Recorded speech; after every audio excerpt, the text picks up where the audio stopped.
로즈메리 파스첸테, 1997년 1월 5일 64살의 교사인 로즈메리 파스첸테는 뉴욕시 브롱크스의 23층 아파트에서 편안한 밤을 보내며 휴일을 즐기고 있었습니다. 안타깝게도 그녀는 곧 다가올 일에 대해 전혀 예감하지 못하고 있었습니다. 다음 날 1997년 1월 6일 로즈메리의 이웃은 그녀의 아파트에 전날 밤부터 불이 켜져 있는 것을 발견했습니다. 오후가 되자 이웃은 로즈메리가 어떻게 지내는지 확인하기 위해 그녀의 아파트로 가기로 결심했습니다. 아파트에 들어서자마자 그녀가 발견한 것은 평생을 괴롭힐 장면이었습니다. 로즈메리 파스첸테의 차갑고 생기 없는 시신이 주방에 누워 있었습니다. 피투성이의 현장을 목격한 이웃은 바닥에 주저앉아 울부짖으며 미친 듯이 경찰에 전화를 걸었습니다. 오늘의 이야기는 뉴욕시의 브롱크스로 우리를 데려갑니다. 브롱크스는 미국에서 가장 큰 협동주택 단지인 코업시티가 있는 곳으로 매우 유명합니다. 또한 브롱크스는 상징적인 양키 스타디움, 브롱크스 동물원, 그리고 아름다운 뉴욕 식물원이 위치한 곳이기도 합니다.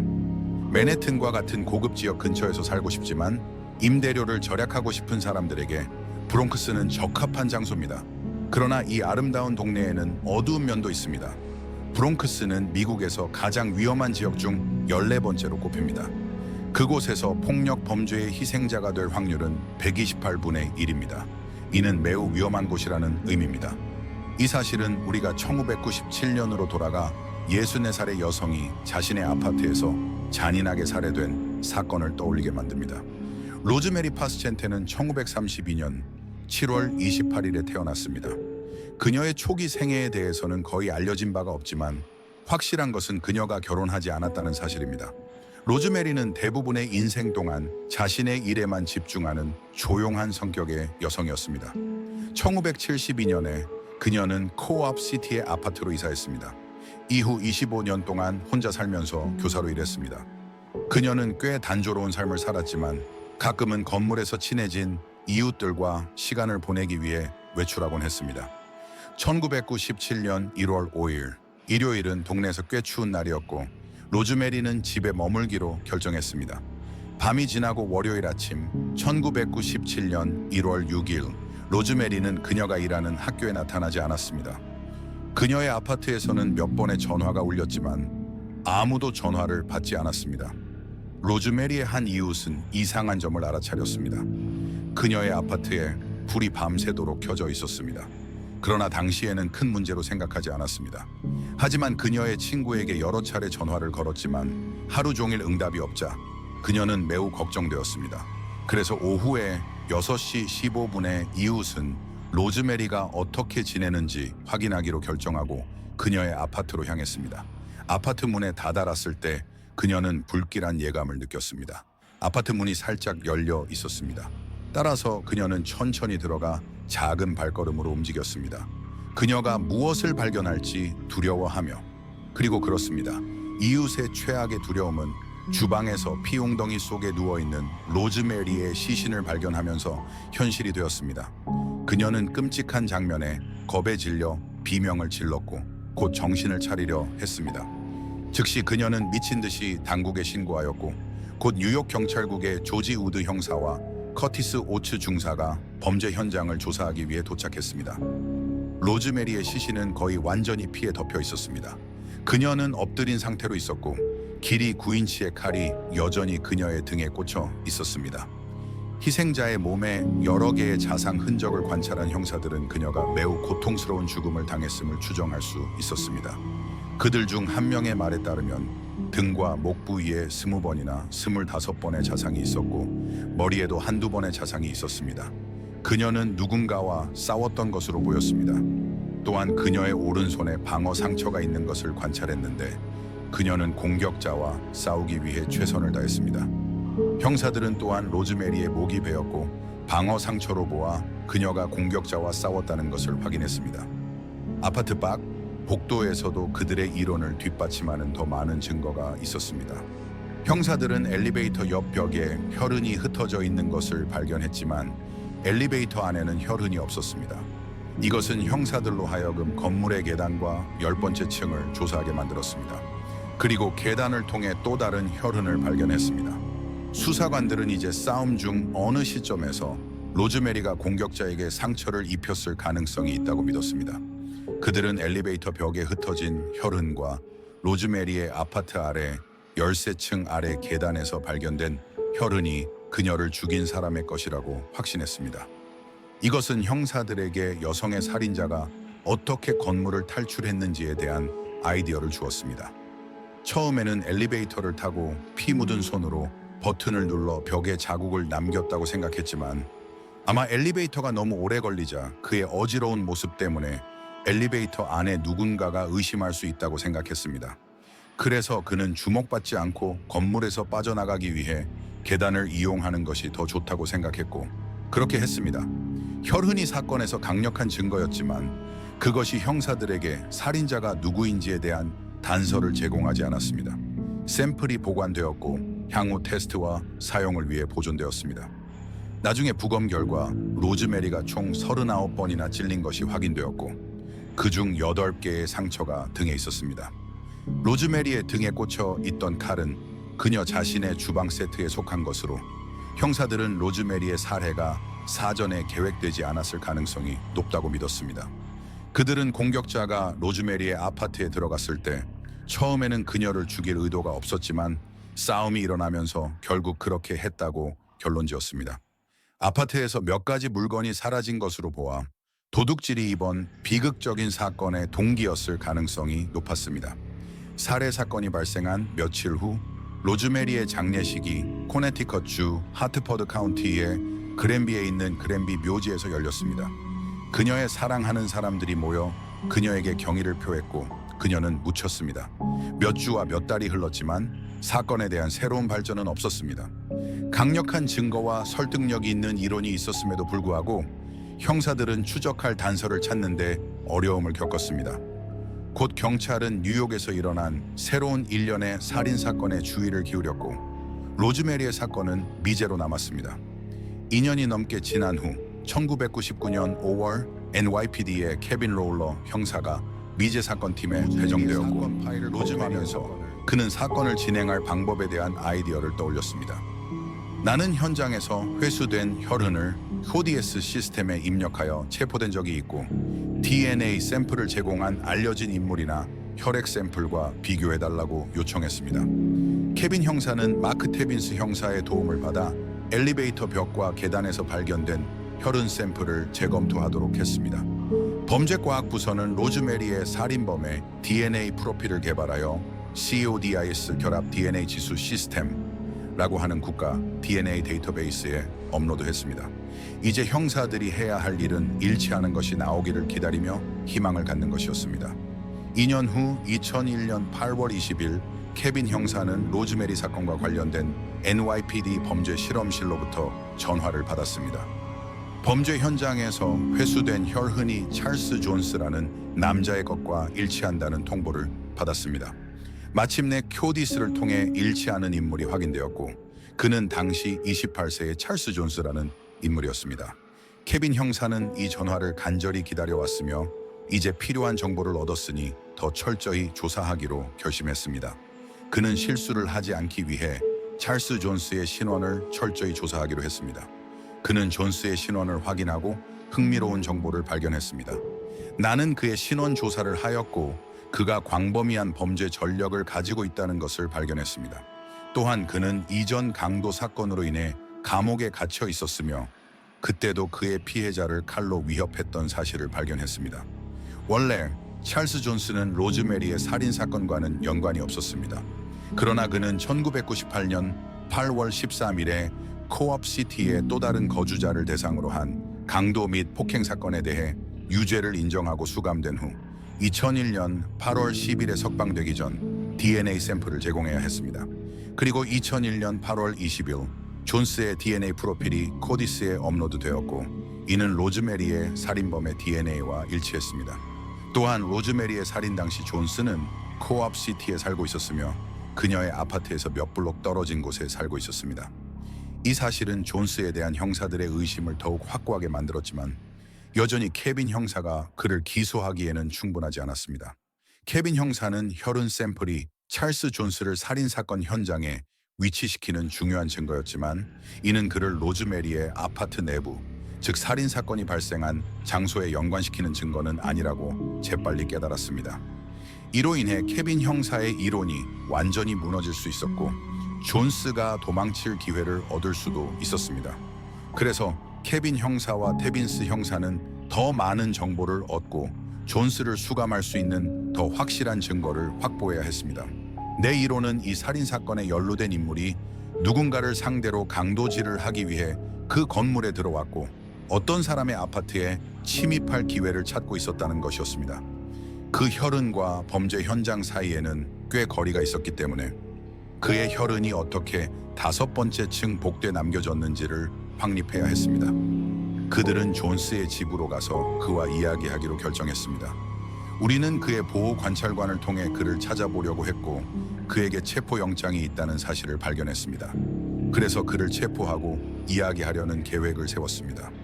우리는 그의 아파트로 갔습니다. 그가 집에 없고 그가 어디에 있는지 모른다고 들었습니다. 가족은 나를 경찰관으로 여겨 보호하고 있었습니다. 형사들이 존스의 집에 도착했을 때 그가 집에 없다는 말을 듣고 나중에 다시 오라는 말을 들었습니다. 아직 그를 잡을 확실한 증거가 없었기 때문에 형사들은 이 사건을 매우 신중하게 다루어야 했습니다. 작은 실수 하나로 그들의 진전이 모두 물거품이 될 수 있었기 때문입니다. 그들은 존스의 가족 중 아무도 그들이 방문한 이유를 알아차리지 못하게 했고 그가 도망칠 기회를 얻지 못하게 하려고 했습니다. 그래서 그들은 존스에게 교통 위반이 있어 이야기하고 싶다고 전하였습니다. 형사들은 존스를 만나지 않고 그의 집을 떠나야 했지만 그를 위한 덫을 준비하지 않을 수는 없었습니다. 며칠 후 존스는 그들의 덫에 걸려들어 교통 위반 문제를 해결하기 위해 경찰서에 나타났습니다. 다음 단계는 매우 중요했습니다.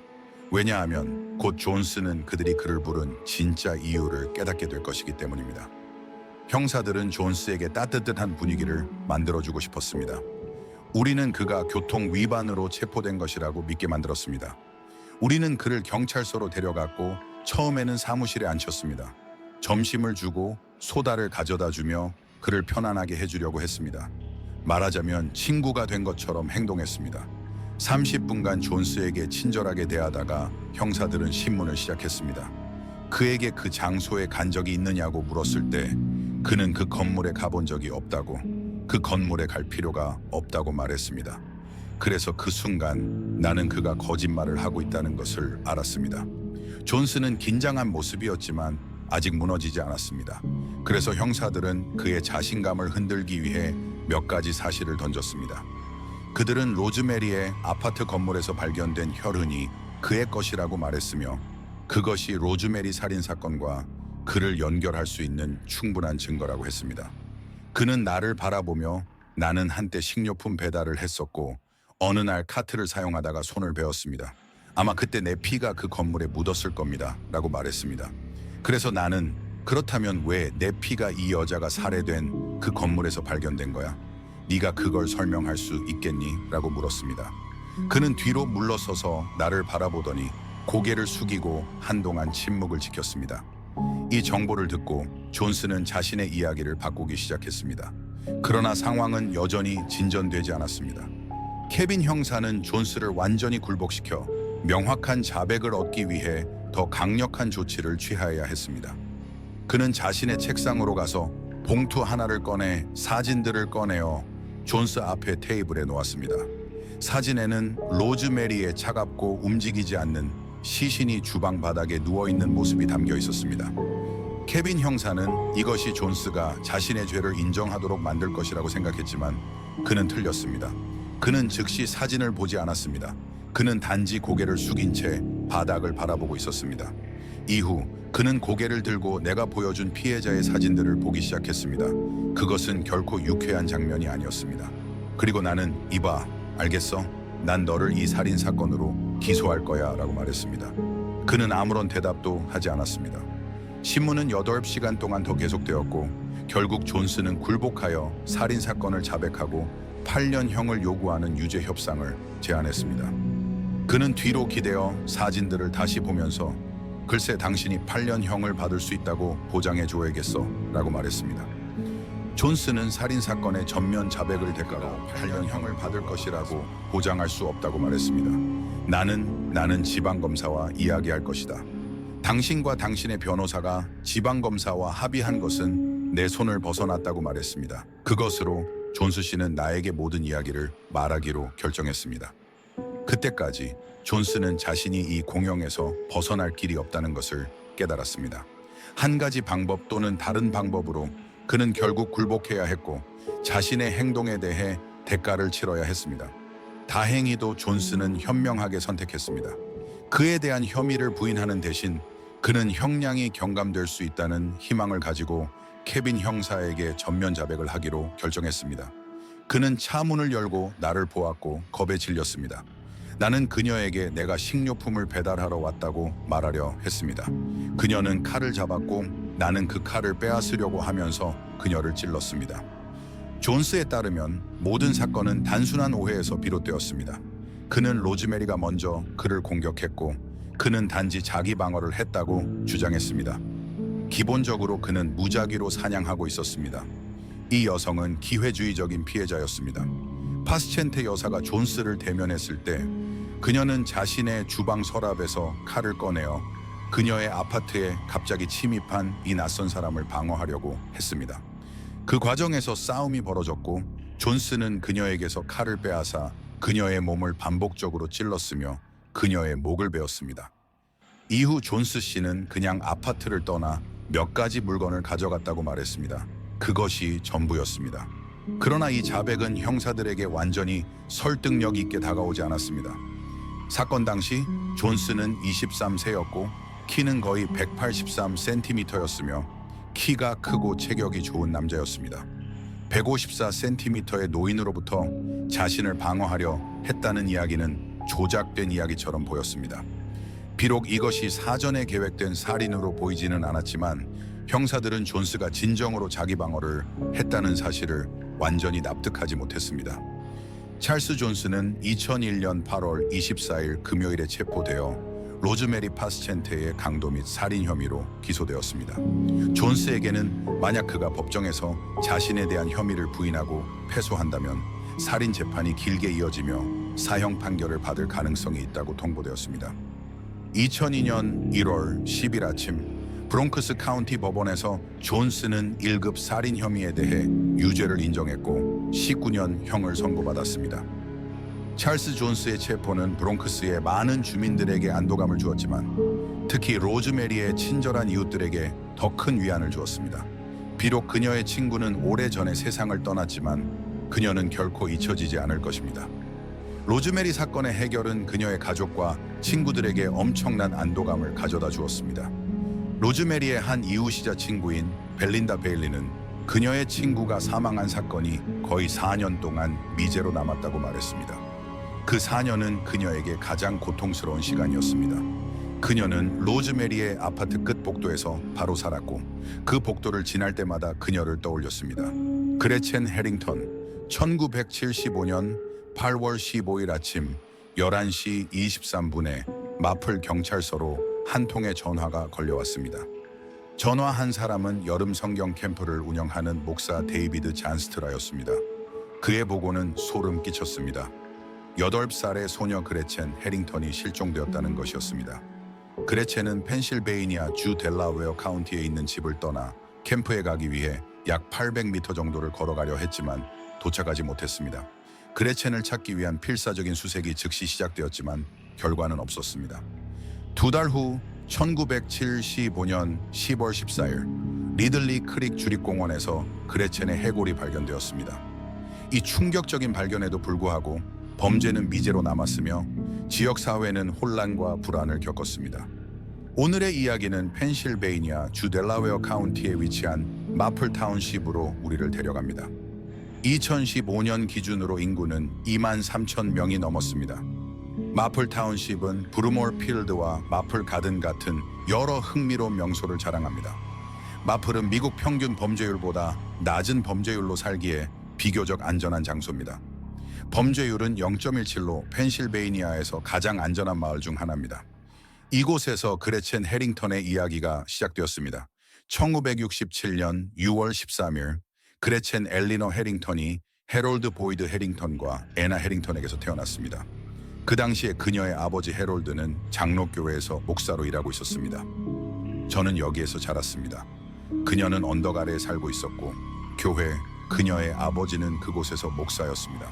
제클린 모건, 델라웨어 카운티를 48년 동안 충격에 빠뜨린 사건에 대한 불안한 기억을 가지고 있습니다. 다른 사람들도 즉시 1575년 8월을 기억했습니다. 8살의 그레첸 해링턴이 실종된 것입니다. 그녀가 로렌스 로드에 있는 집에서 사라진 직후 수백 명의 사람들이 그녀를 찾기 위해 노력했습니다. 당신이 사람들에게 겁을 주는 상황이었나요? 네. 사람들은 자녀들을 내보내는 것을 확실히 두려워했습니다. 그레첸은 그녀의 부모 외에도 조이와 해리엇이라는 2명의 언니가 있었습니다. 그레첸의 가족은 그녀를 선량함을 발산하며 다정하고 온화한 성격의 사람으로 묘사했습니다. 1975년 8살의 그레첸은 뉴타운 스퀘어에 있는 델라웨어 카운티 기독교 학교에서 2학년으로 재학 중이었습니다. 그레첸과 그녀의 가족에게 모든 것이 순조롭게 진행되는 것처럼 보였지만 그들의 삶은 비극적인 사건으로 인해 중단되었습니다. 1975년 8월 15일 아침 그레첸은 여름 성경 캠프 프로그램에 참석하기 위해 집을 떠났습니다. 이 캠프는 2개의 위치를 가지고 있었습니다. 첫 번째는 데이비드 잔스트라라는 목사가 목회를 하고 있는 트리니티 크리스천 개혁교회였습니다. 두 번째 위치는 그녀의 아버지 해롤드가 목회하고 있는 개혁 장로교회였습니다. 성경 캠프 활동은 아침에 첫 번째 교회에서 진행되었으며 이후 데이비드가 아이들을 두 번째 교회로 이송했습니다. 해링턴 가족과 잔스트라 가족은 서로 잘 알고 있었습니다. 그들은 가까운 곳에 살고 있었고 두 아버지는 모두 목사로 일하며 두 어머니는 전통적인 목사 아내 역할을 하고 있었습니다. 사실 잔스트라의 딸 중 한 명은 그레첸의 가장 친한 친구였습니다. 그날의 그레첸의 여정은 다소 특별했습니다. 평소에는 그녀의 두 언니인 조이 12세와 해리엇 11세와 함께 여름 성경 캠프 프로그램에 걸어가는 것이 그녀의 일상이었습니다. 그러나 그날은 예외적으로 그녀의 어머니 애나가 갓 태어난 아기 제시카를 데리고 집으로 돌아오고 있었습니다. 조이와 해리엇은 어머니의 귀가를 기다리기로 결정했습니다. 이러한 일상의 변화에도 불구하고 그레첸의 아버지 해롤드는 그녀의 출석 기록을 유지하기 위해 성경 캠프 프로그램에 참석하라고 격려했습니다. 그리고 그레첸은 조금 넘은 시각에 언덕을 올라 트리니티 교회로 걸어가기 시작했습니다. 해롤드는 그녀가 거리로 나아가는 모습을 주의 깊게 지켜보고 있었지만 그녀가 시야에서 사라졌을 때가 바로 그녀를 살아있는 모습으로 마지막으로 본 순간이 되었습니다. 1970년대의 마플과 같은 조용한 교회 지역에서는 여름날에 아이들이 혼자서 길을 걷는 것이 완전히 정상적인 일이었습니다. 위험이라는 생각은 사람들의 마음에 거의 떠오르지 않았습니다. 그 당시에는 아이들이 자유롭게 늦은 밤까지 놀고 거리를 활보하며 숲속을 탐험하고 그레첸의 집 뒤를 흐르는 더비 가을에서 놀며 걱정 없이 지내던 시기였습니다. 아이들은 몇 블록 떨어진 친구의 집에 전화기나 GPS, 시계 없이 걸어가곤 했습니다. 마플은 단순히 매우 안전한 장소였고 많은 필라델피아 사람들이 1960년대에 그곳으로 이사한 이유도 바로 그 때문이었습니다. 그레첸은 9시 30분에 트리니티 크리스천 개혁교회에 도착해야 했지만 예정된 시간에 도착하지 않았습니다. 첫 번째 이상 신호는 해롤드가 그녀의 부재를 오전 11시경에 알아차렸을 때였습니다. 그레첸의 친구들이 그녀를 찾아 집으로 찾아왔지만 그레첸을 발견하지 못한 것입니다. 걱정스러워진 해롤드는 곧바로 트리니티 크리스천 개혁교회로 전화를 걸어 데이비드 잔스트라의 아내 매기와 이야기하여 딸의 행방을 확인하려 했습니다. 그러나 그녀는 그레첸을 보지 못했다고 대답했습니다. 그 후 마플 경찰서에 연락이 되었고 그레첸은 공식적으로 실종자로 신고되었습니다. 그레첸의 실종은 브루몰과 마플 타운십을 뒤흔들었습니다. 다음 날 1975년 8월 16일 수백 명의 사람들이 그레첸을 찾기 위해 동원된 대규모 수색 작업이 시작되었습니다.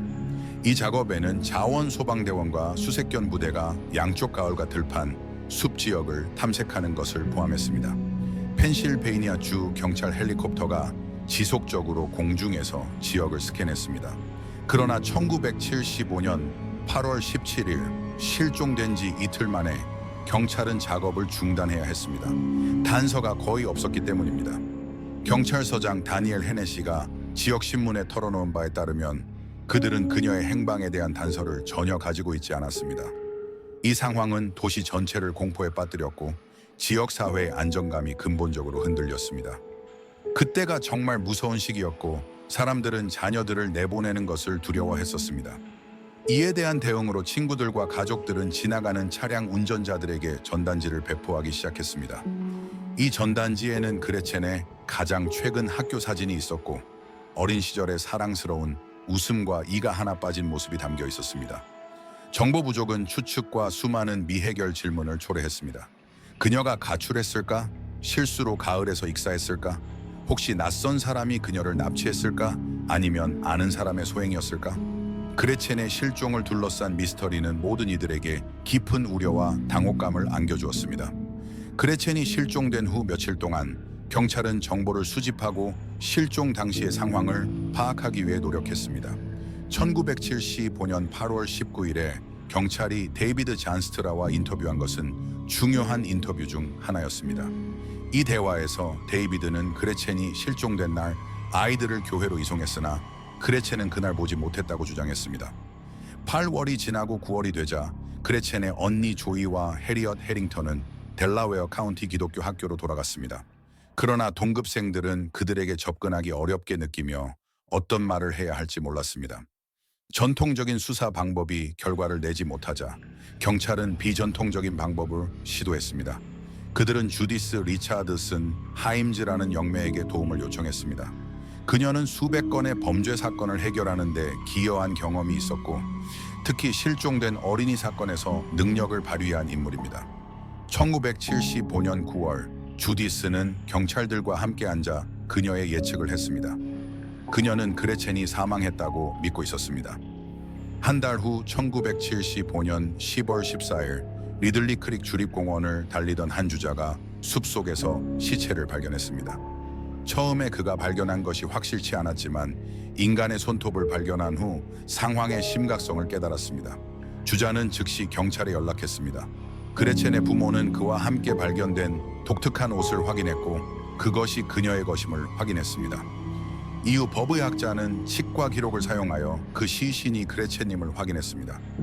비극적인 결론은 그레첸이 살해당했다는 것이었습니다. 법의학 검사는 두개골에 여러 곳에 골절이 있었고 이는 심한 구타를 나타내는 것으로 밝혔습니다. 경찰은 처음에 성적 학대를 의심했지만 부검에서는 이를 뒷받침할 구체적인 증거가 발견되지 않았습니다. 1975년 10월 19일 일요일 그레첸의 시신이 발견된 지 며칠 후 그녀의 아버지 해롤드는 강단에 서서 감정이 격앙된 설교를 했습니다. 그의 감동적인 연설에서 그는 그레첸의 그리스도에 대한 믿음을 이야기하며 이제 그녀는 세상의 고통에서 벗어났지만 그녀의 살인자는 여전히 자신의 끔찍한 행동에 묶여 있다고 말했습니다. 그레첸의 장례식은 매우 슬픈 행사였으며 데이비드 잔스트라가 8살 소녀를 위한 예배를 주관했습니다. 예배 후 그녀는 미시간주 요하네스버그에 있는 메리디안 라인 묘지에 묻혔습니다. 한편 그레첸의 시신이 숲에서 발견된 것은 수사에 새로운 활기를 불어넣었습니다. 목격자들이 나타나 그레첸의 시신이 발견된 곳 근처에서 목격된 몇몇 사람들에 대한 이야기를 공유했습니다. 이러한 목격자들의 보고는 현장에 있었던 남성들의 묘사를 제공했습니다. 결과적으로 경찰은 지역사회에서 많은 제보를 받게 되었습니다. 일부는 더 유망했으며 다른 일부는 관련이 없거나 수사에 도움이 되지 않았습니다. 수사관들은 다양한 잠재적 용의자들을 조사하며 심지어 이전에 범죄 전력이 있었던 지역 주민들을 검토했습니다. 그들의 노력에도 불구하고 중요한 단서는 나타나지 않았고 마플 경찰서 본부에 보관된 증거 상자는 먼지만 쌓여갔습니다. 이 상자는 얼굴을 마주보고 한 인터뷰 테이프, 사진, 메모 등을 포함한 다양한 자료가 들어있었습니다. 그러나 진전이 없었기 때문에 상자는 점차 잊혀졌습니다. 시간이 지나면서 그레첸의 실종 사건은 점차 잊혀지기 시작했습니다. 사건을 담당했던 원래의 형사들은 은퇴하거나 중요한 사건이 발생했습니다. 한 여성이 마플 경찰서에 연락하여 그레첸의 실종과 살인 사건에 대해 이야기하고 싶다는 의사를 밝혔습니다. 그때 마침 니코핀 서장이 그레첸의 미제 사건을 맡고 있었습니다. 그래서 이 여성의 메시지가 코핀에게 전달되었습니다. 그 여성은 그레첸의 비극적인 운명에 대해 누가 책임이 있는지에 대한 정보를 가지고 있다고 믿고 있었고, 같은 시기에 발생한 납치 시도에 대해 언급하며 두 사건 사이에 연결점이 있을 수 있다고 말했습니다. 이 뜻밖의 연락은 그레첸의 실종과 살인 사건에 대한 오랜 수수께끼를 해결할 가능성을 불러일으켰습니다. 2023년 1월 2일 주 경찰들은 SRF로 알려진 익명의 여성을 인터뷰했습니다. 이 인터뷰는 거의 50년 동안 미제로 남아있던 사건에서 중대한 돌파구가 될 것입니다. SF에 따르면 그녀는 그레첸과 언니 조이의 동급생이었으며 또한 데이비드 잔스트라의 딸들과 친구 사이였다고 밝혔습니다. SF는 잔스트라의 집에서 자주 잠을 잤으며 그곳에서 불미스러운 사건이 발생했다고 설명했습니다. 어느 날 밤 SF는 10살이었을 때 자다가 데이비드가 자신에게 부적절한 행동을 하는 것을 발견하고 깨어났습니다. 그녀는 그의 행동에 겁을 먹었고 자세를 바꾸었으며 데이비드는 서둘러 방을 떠났습니다. 놀랍게도 같은 일이 다음 날 밤에도 발생했습니다. 다음 날 아침 SF는 잔스트라의 딸에게 그녀의 아버지가 한 행동에 대해 털어놓았으며 잔스트라의 딸은 그는 가끔 그렇게 한다고 대답했습니다. 시간이 지나면서 SF는 부모님께 이 끔찍한 경험을 고백할 용기를 냈습니다. 그레첸이 실종된 후 잔스트라 가족은 이 상황에 대응하여 텍사스 주 플라노로 이사했습니다. SF는 경찰에게 이웃에 살고 있는 한 소녀 홀리라는 친구에 대해 이야기했습니다. 그녀는 이 소녀가 납치될 뻔한 사건이 있었다고 말했습니다. 이야기가 진행되면서 SF는 어린 시절에 썼던 일기를 수사관들에게 보여주었습니다. 그 일기에는 1975년 9월 15일에 한 남자가 홀리를 2번 납치하려고 했다는 기록이 있었습니다. 그녀는 이 남자를 잔스트라 씨로 지칭하며 그가 그레첸의 실종 사건과 관련이 있을 수 있다고 의심했습니다. 이 고백은 그레첸의 실종과 살인 사건의 중요한 단서를 제공했습니다. 이 인터뷰와 일기에서의 고백은 수사관들이 데이비드를 찾도록 이끌었습니다. 그 당시 그는 조지아주 마리에트에 거주하고 있었으며 2023년 7월 17일에 그와의 인터뷰가 마리에타의 캅 카운티 경찰 본부에서 이루어졌습니다. 이 인터뷰는 펜실베이니아 경찰의 앤드류 마틴과 유진 트레이 형사가 진행했습니다. 인터뷰는 친근한 분위기에서 시작되었습니다. 처음에 데이비드는 그레첸을 마지막으로 본 날 그녀를 보지 않았다고 부인했습니다. 그러나 경찰이 데이비드에게 그를 고발한 여성이 기록한 일기의 내용을 언급하자 그는 무너졌고 충격적인 사실을 고백했습니다. 데이비드는 그날 아침 그레첸이 교회로 걸어가던 것을 보았다고 경찰에게 말했습니다. 그는 그레첸에게 자신의 가족용 녹색 AMC 램블러 차에 타라고 제안했으며 그녀는 그 제안을 거부할 이유가 없었기 때문에 차를 탔다고 설명했습니다. 그러나 약속대로 그녀를 교회에 데려가지 않고 데이비드는 수사관들에게 그녀를 인근 숲으로 데려갔다고 자백했습니다. 거기서 그는 차를 멈추고 그레첸에게 옷을 벗으라고 명령했으나 그녀는 이를 거부했습니다. 이후 데이비드는 그녀를 주먹으로 때려 머리에 상처를 입혔고 그녀는 피를 흘리며 쓰러졌습니다. 데이비드는 그레첸이 죽었다는 사실을 깨닫고 그녀의 반쯤 벗겨진 시신을 나뭇가지로 부분적으로 덮으려 했으며 그런 후 그 자리를 떠났다고 고백했습니다. 이 충격적인 고백에 수사관들은 그 내용을 받아들이며 충격을 받았습니다. 이 충격적인 사실이 밝혀진 후 데이비드는 체포되었으며 그레첸의 살인사건과 관련된 중범죄와 1급 살인 혐의로 기소되었습니다. 오늘 밤 뉴스의 큰 소식은 델라웨어 카운티에서 8살 소녀를 살해한 사건에 대한 체포가 발표되었다는 것입니다. 데이비드 잔스트라는 여러분 몬스터입니다. 그는 모든 부모의 최악의 악몽입니다. 그리고 오늘 밤 83세의 데이비드 잔스트라는 마침내 감옥에 있습니다. 검사들은 그가 1975년 성경 캠프에 가던 중 그레첸 해링턴을 납치하고 잔인하게 살해했다고 말합니다. 데이비드의 자백은 그레첸의 운명에 대한 어느 정도의 해답을 제공했지만 그의 범행에 더 많은 피해자가 있을 수 있다는 걱정을 불러일으켰습니다. 마플로 이사하기 전 데이비드는 몇 년 동안 뉴저지주 플랜더스에 있는 교회에서 목사로 재직했습니다. 그는 트리니티에서 일하는 동안 지역 학교의 교육과정에 성교육을 포함하는 것에 대해 강력하게 반대했습니다.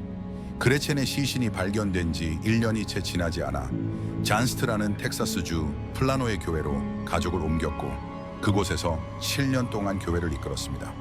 그 후 데이비드는 샌디에이고의 리빙 페이스 커뮤니티 교회에서 목회 활동을 했습니다. 그의 마지막 목회지는 캘리포니아 주 페어필드의 교회로 2005년에 65세의 나이로 은퇴했습니다. 당국은 그가 오랜 시간 동안 영향력을 행사하며 취약한 젊은이들에게 접근할 수 있었음을 알고 있었고 이로 인해 그의 범죄 행위가 얼마나 광범위하게 퍼져 있을지에 대한 질문이 제기되었습니다. 마플 지역 사회는 수십 년 동안 찾아온 몇 가지 답변을 얻었지만 충격적인 사건의 전환은 많은 주민들에게 평화를 가져다 주지 못했습니다. 외부의 낯선 범죄자가 이 잔혹한 행동을 저질렀다고 믿는 것이 더 위안이 되었을 것입니다. 무작위로 이 마을에 나타나 아이를 납치하고 그런 다음 갑자기 사라진 인물이었다면 말입니다. 하지만 범인은 외부인이 아니라 그들의 공동체 내에서 존경받는 인물, 종교 지도자, 아내와 어린 딸들을 둔 남자였습니다. 이것은 공동체 내의 안정감을 더욱 심각하게 파괴했습니다. 이 모든 일이 끝난 후 그레첸의 가족은 이 사건에 대한 경찰 당국의 끈질긴 헌신에 감사의 말을 전하는 성명을 발표했습니다. 또한 그레첸의 비극적인 살인 사건의 책임을 물어야 할 개인이 반드시 처벌을 받기를 희망한다고 밝혔습니다. 데이비드가 체포된 후 그의 법률팀은 처음에는 송환 절차를 이의 제기했습니다.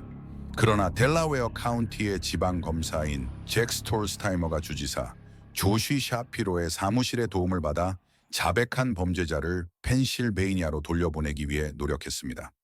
현재 데이비드는 이 사건 외에도 추가적인 학대 사례와 관련하여 조사받고 있습니다. 또한 수사관들은 데이비드의 DNA 샘플을 채취했으며 이는 전국의 실종 사건, 성폭행 및 살인 사건의 수사에 1991년 10월 31일 텍사스 주 타일러의 고요한 가을밤, 가을이 깊어가는 그 시각, 시계는 새벽 2시를 가리키고 있었다.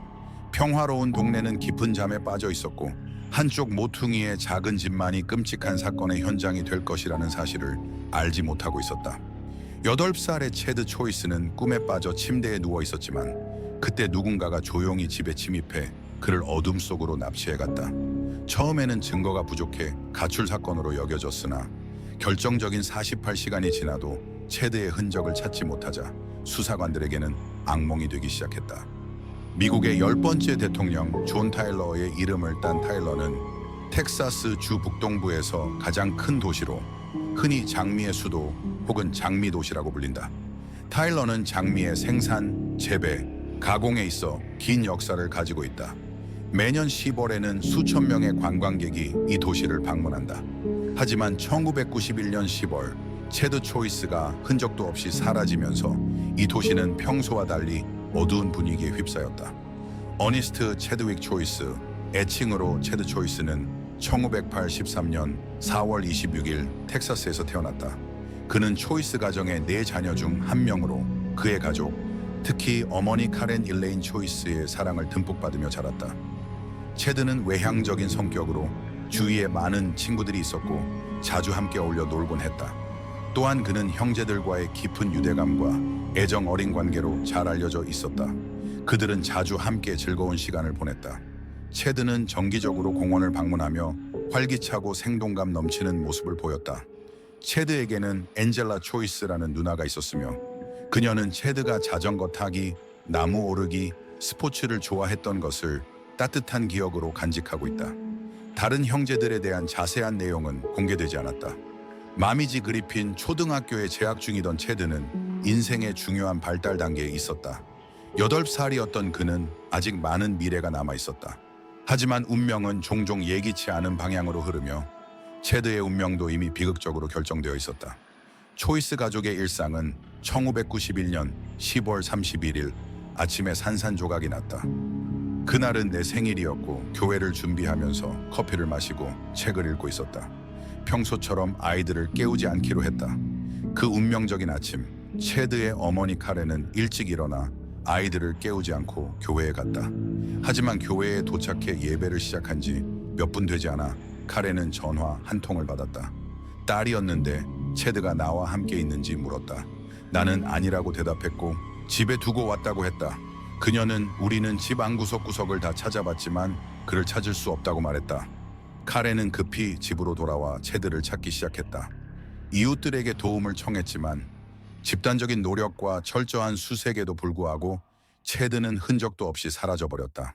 마치 공기 중으로 사라진 것처럼 보였다. 우리는 그가 우리를 놀리려고 나무에 올라가 있나 해서 위를 쳐다보기도 했고 집 주변을 돌아다니며 나무를 살폈지만 뭔가 잘못된 것 같다는 느낌이 계속 들었다. 이제 경찰이 사건을 조사할 차례였다. 카렌은 타일러 경찰서에 911-911에 신고했으며 서장 미리 전화를 받고 얼마 후 그녀의 집에 도착했다. 초기 조사에서 그는 침입의 흔적을 찾으려고 했지만 강제 진입의 흔적은 없었다. 또한 집안에는 싸움의 흔적도 없었다. 그가 가장 먼저 눈치챈 것은 강제 진입의 흔적이 없다는 것이었다. 초기 조사를 바탕으로 서장은 체드가 가출했을 가능성을 고려하기 시작했다. 우리는 강제 진입의 흔적도 피해 흔적도 약탈의 흔적도 보지 못했다. 이는 범죄 현장을 암시하는 것들이다. 그러나 카렌은 아들이 납치당했다고 확신하고 있었고 해가 지고 밤이 되자 그녀의 불안감은 두려움으로 바뀌었다. 두려움이 스며들기 시작하고 무슨 일이 일어났는지 그가 누구와 함께 있는지 궁금해졌다. 왜냐하면 이미 어두워졌고 그가 집에 돌아올 준비가 되어 있었기 때문이다. 그녀의 두려움을 더한 것은 그 중요한 48시간이 지나도 그의 소식이 없었다는 것이었다. 모든 사건이 그런 것은 아니지만 48시간 내에 무언가를 해결하기 위한 조치가 시작되지 않으면 해결하기 어려울 것이다. 나중에 진행된 인터뷰에서 체드의 누나 엔젤라 초이스는 탐정에게 중요한 정보를 제공했다. 그녀는 전날 집 열쇠가 사라졌으며 그것을 분명히 뒷문 옆에 두었다고 기억하고 있었다. 이 정보는 납치가 계획된 것이거나 더 불길한 무언가일 수 있다는 추가적인 의문을 제기했다. 체드가 사라진 지 이틀 후 그의 삼촌 그렉 스털링의 사업장에서 몸값 요구서가 발견되었다. 그 당시 우리는 체드가 살아있을 가능성이 거의 없다고 생각했다. 우리가 생각하기에는 그는 이미 죽었을 것 같았고 그래서 또 다른 요구는 매우 이상하게 보였다. 이로 인해 수사는 빠르게 납치 사건으로 초점이 전환되었다. 가족이 그레이하운드 버스 정류장에서 지시된 대로 돈을 전달하려고 시도했지만 유괴범은 나타나지 않았다. 잠깐 동안 새로운 희망이 있었지만 우리는 그곳에 앉아서 기다렸지만 그들은 오지 않았다. 며칠 후 체드의 어머니는 체드의 실종이 한 가족 구성원이 파코라는 남자와 관련된 마약빚과 연관이 있다는 익명의 전화를 받았다. 수사관들은 그렉 스털링이 지역의 3명의 콜롬비아 마약 밀매업자 파코 주니어 그리고 카를로스에게 돈을 빚지고 있었다는 사실을 밝혀내면서 체드의 납치 동기가 밝혀지기 시작했다. 하지만 사건은 여전히 풀리지 않고 있었다. 체드가 실종된 지 1년이 지난 후 그의 어머니 카렌 초이스는 자신의 차 유리창에 꽂혀있는 쪽지를 발견했다. 그 쪽지에는 체드가 아직 살아있으며 그의 안전한 귀환을 위해 $6,000를 요구한다는 내용이 담겨 있었다. 이 새로운 전개는 수사를 다시 활성화시키고 초이스 가족에게 체드를 다시 볼 수 있으리라는 희망을 안겨주었다. 그러나 유괴범이 다시 사라지면서 사건은 다시 미궁에 빠지고 말았다. 4년 후인 1995년 10월 초이스 가족의 집 문간에 식료품 봉지가 나타났습니다. 처음에는 평범한 식료품 가방처럼 보였지만 열어보니 카렌이 평생 동안 괴롭힐 무언가가 드러났습니다. 패키지 안에는 사람의 두개골이 들어있었는데 제 안의 한 부분은 이게 사실일 수 있다고 말했지만 체드는 아직 살아있다고 계속 말하며 부정하고 있었습니다. 이후 두개골은 분석을 위해 FBI에 보내졌습니다.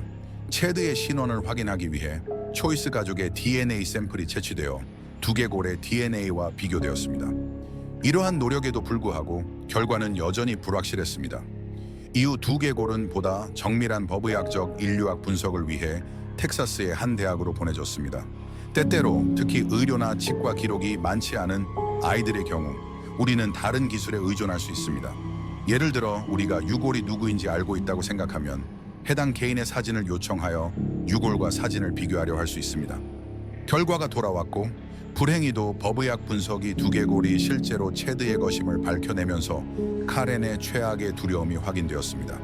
조사관들은 단순히 범죄를 저지른 것뿐만 아니라 수년간 피해자 가족을 괴롭혀온 사람의 잔인한 본성에 대해 고심했습니다. 사건을 이해하기 위한 투쟁에도 불구하고 카렌은 체드를 다시 살아서 보지 못할 것이라는 변치 않는 확신을 마음속에 품고 있었습니다. 이제 그녀는 오직 정의를 위해 기도할 수밖에 없었습니다. 이 악마가 이런 짓을 저지르고 그것을 가족의 문 앞에 두다니 이 사람이 누구일까요? 저는 전에 느껴보지 못한 분노가 치밀어 올랐습니다. 반드시 이 사람이 누구인지 알아내야 했습니다. 체드 초이스 사건이 점점 더 해결하기 어려워지면서 1996년 초 스미스 카운티 교도소에서 또 다른 이야기가 전개되었습니다. 패트릭 혼이라는 남자는 신용조합 강도와 차량 절도로 인해 연방법원에서 형을 선고받을 예정이었습니다. 또한 그는 과일 가판대 주인인 제이시 레바소르를 살해한 혐의도 받고 있었습니다.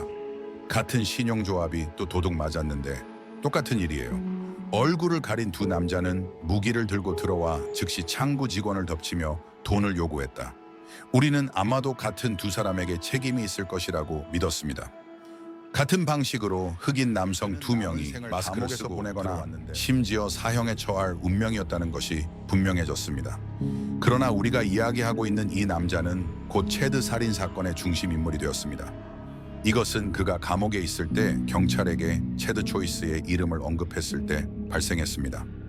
이것이 그의 형량을 줄이기 위한 거래의 일환일 수도 있었지만 수사관들에게는 지금까지 그들이 이 사건에서 얻은 첫 번째 중요한 돌파구가 되었습니다. 혼은 초이스 가족이 살던 동네의 주민이었고 그들과 친구였습니다. 체드 사건에 대한 인터뷰에서 혼은 수사관들에게 체드의 살인자를 알고 있다고 밝혔습니다. 혼의 진술에 따르면 체드는 2명의 현지 마약 밀매업자에 의해 살해되었으며 그들 둘 다 콜롬비아 시민으로 거리에서 파코와 카를로스라는 이름으로 알려져 있었습니다. 그러나 사건은 더욱 뒤틀릴 참이었습니다. 혼이 진술을 한 후 그는 어린아이의 다리뼈가 들어있는 패키지를 감옥에서 받았고 이는 나중에 분석을 통해 체드의 것으로 확인되었습니다. 교도관들은 이 패키지가 패트 혼에게 보내졌고 다리뼈로 보이는 것과 체드에 관한 어떤 정보라도 누설하면 그를 죽이거나 그의 가족을 해치겠다는 협박 메모를 발견했습니다. 혼은 경찰에게 파코와 카를로스가 그 패키지를 보냈다고 주장했습니다. 그러나 형사들은 혼이 이 이야기에 대해 중요한 무언가를 숨기고 있다는 느낌을 지울 수 없었습니다. 형사들의 반복된 신문에도 불구하고 혼은 파코와 카를로스 외에 더 이상의 정보가 없다고 꾸준히 주장했습니다. 그러나 1996년 5월 30일 혼은 마침내 또 다른 것을 밝혔습니다. 그는 우리에게 파코와 카를로스의 지시에 따라 체드를 위한 구덩이, 즉 무덤을 파는 것을 도왔다고 말했습니다. 그는 기본적으로 나는 이 범죄의 희생자입니다. 내가 한 일은 아이를 묻는 것을 돕는 것이 전부였고 그 외에는 아무런 관여도 없었습니다. 이제 그들이 내가 그들이 한 일을 알고 있다는 이유로 나를 위협하고 있습니다. 라고 말했습니다. 이후 혼은 체드가 묻힌 정확한 위치를 밝혔습니다. 곧바로 그는 경찰의 호의를 받아 타일러의 선사이드 401번지, 즉 혼 자신의 뒷마당으로 이동했습니다. 패트 혼이 이들과 얼마나 깊이 연루되었는지를 알았을 때 우리가 의심하게 된 것 중 하나는 바로 이 점이었습니다. 패트는 과장하는 것으로 악명이 높았고 자신의 중요성을 부풀리려고 했습니다. 이로 인해 우리는 그가 우리에게 말한 것보다 더 많이 이 사건에 연루되었을 가능성을 열어두게 되었습니다. 몇몇 요원들과 경찰관들이 구덩이를 파서 비닐봉지를 발견했고 조금 더 파자뼈와 옷을 발견했습니다. 같은 날 오후 4시에 형사들은 발굴을 시작하여 체드의 유해와 38구경 탄피를 발견했습니다. 이 순간은 수사에서 갑작스러운 전환점을 이끌어냈습니다. 증거가 눈앞에 놓이자 모든 의심은 바로 패트릭 혼에게 집중되었습니다. 지체 없이 1996년 6월에 수사관들은 텍사스주 에선스로 급히 이동하여 사건을 마침내 해결할 수 있는 핵심 인물이 될 것으로 예상되는 사람을 찾았습니다. 우리는 그가 에선스에서 구금되어 있을 때 이 기회를 이용하여 정말로 그와 강도 높은 인터뷰를 진행했고 그는 말하기로 결정했습니다. 이 사람은 다름 아닌 패트릭 혼의 형제인 키튼 혼이었으며 그는 보호관찰 위반 혐의로 기소되고 있었습니다. 이번에 형사의 의심은 완전히 맞아떨어졌습니다. 키튼의 진술로 이 사건은 패트릭 혼이 이 유명한 범죄의 책임자라는 확실한 증거로 굳어졌습니다. 그는 뼈나 다리뼈를 파내서 그것을 감옥에 있는 패트에게 우편으로 보냈다고 인정했고, 패트의 지시에 따라 메모를 준비하여 파코와 카를로스의 협박으로 보이게 했습니다. 키튼이 우리에게 보여준 것은 파코와 카를로스가 패트를 협박하려고 연락한 것이 아니라 패트가 자신을 협박하는 것처럼 보이도록 자작극을 벌였다는 점이었습니다. 이는 사건의 매우 중요한 돌파구였습니다. 혼이 수사관들을 속이려 했던 전략은 무너졌고, 해결되지 않을 것 같았던 사건의 해결이 마침내 그들의 손에 들어왔습니다. 그러나 여전히 한 가지 질문이 남아 있었습니다. 왜 혼이 체드를 죽였는가? 패트의 야망은 갱스터, 즉 범죄자가 되는 것이었고, 패트는 자신이 누군가에게 인정받지 못한다면 스스로를 인정받게 만들 사람 중 하나라고 생각합니다. 즉, 그가 한 일에 대해 병적인 자부심을 가진 것입니다. 1999년 9월 24일, 체드 초이스가 살해된 지 8회가 지난 후 배시몬은 스미스 카운티 법정에서 혼을 유죄로 판결하고 그에게 사형을 선고했습니다. 그러나 혼은 자신의 삶의 끝자락에서조차 초이스 가족을 괴롭히기를 멈추지 않았습니다. 혼은 체드의 유해를 가족에게 반환하여 적절히 장례를 치를 수 있도록 하는데 필요한 포기를 완강히 거부했습니다. 법적으로 유해는 그의 사건의 증거였기 때문에 혼의 동의가 필요했습니다. 그러나 그는 8살짜리 작은 체드의 유해의 운명에 대한 통제권을 유지하려고 초이스의 유해를 반환하는 데 동의한다는 포기서를 작성했습니다. 그러나 그 문서는 어떻게든 그의 변호사 사무실과 판사 사무실 사이에서 분실되었습니다. 99년 12월의 청문회에서 구역 판사 다이앤 드바스토는 혼이 또 다른 포기서에 서명하기만 하면 30개의 항목, 즉 체드의 두개골과 다른 뼈들을 포함한 유해를 가족에게 반환하겠다고 발표했습니다. 혼의 변호사인 그린빌의 토니 윌킨스는 포기서를 페더럴 익스프레스를 통해 혼에게 보냈고, 서명된 문서를 하루 만에 반환받기를 기대했습니다. 그러나 한 달이 지나도록 혼으로부터 아무런 응답이 없었습니다. 그는 변호사의 여러 편지에 응답하지 않았고, 애틀랜타 연방교도소 관계자를 통해 보낸 메시지도 무시했습니다. 부검사 에드 마틴은 포기서 없이 유해를 반환할 경우 나중에 그들을 발굴해야 할 수도 있다고 밝혔습니다. 혼이 서명했는지 여부는 불분명합니다. 나는 너를 내 아들처럼 대했고, 항상 너를 내 집으로 맞아들였고, 너에게 음식을 주고 너를 위해 기도했어. 체드는 어땠니? 상기시켜줄 사진을 보고 싶지 않니? 그의 사진을 보고 싶지 않아? 나는 알아야 해. 패트, 체드의 인생은 어떻게 된 거야? 아무도 그에게 그런 선택권을 주지 않았어. 너는 마치 강한 사람처럼 말하는구나. 빌어먹을 너는 그 아이를 데려갔을 때 이미 이 일에 연루된 거야. 그 아이를 데려가서는 안 됐어. 빌어먹을. 나는 어떤 빌어먹을 시체도 데려가지 않았어. 빌어먹을 패트, 넌 가족처럼 대했잖아. 도와줘. 제발 도와줘. 그냥 도와줘. 패트, 나는 알아야 해. 패트, 패트, 패트, 패트, 패트. 모두 꺼져. 이 인간들아. 패트, 제발. 제발, 패트. 패트, 나는 알아야 해. 패트.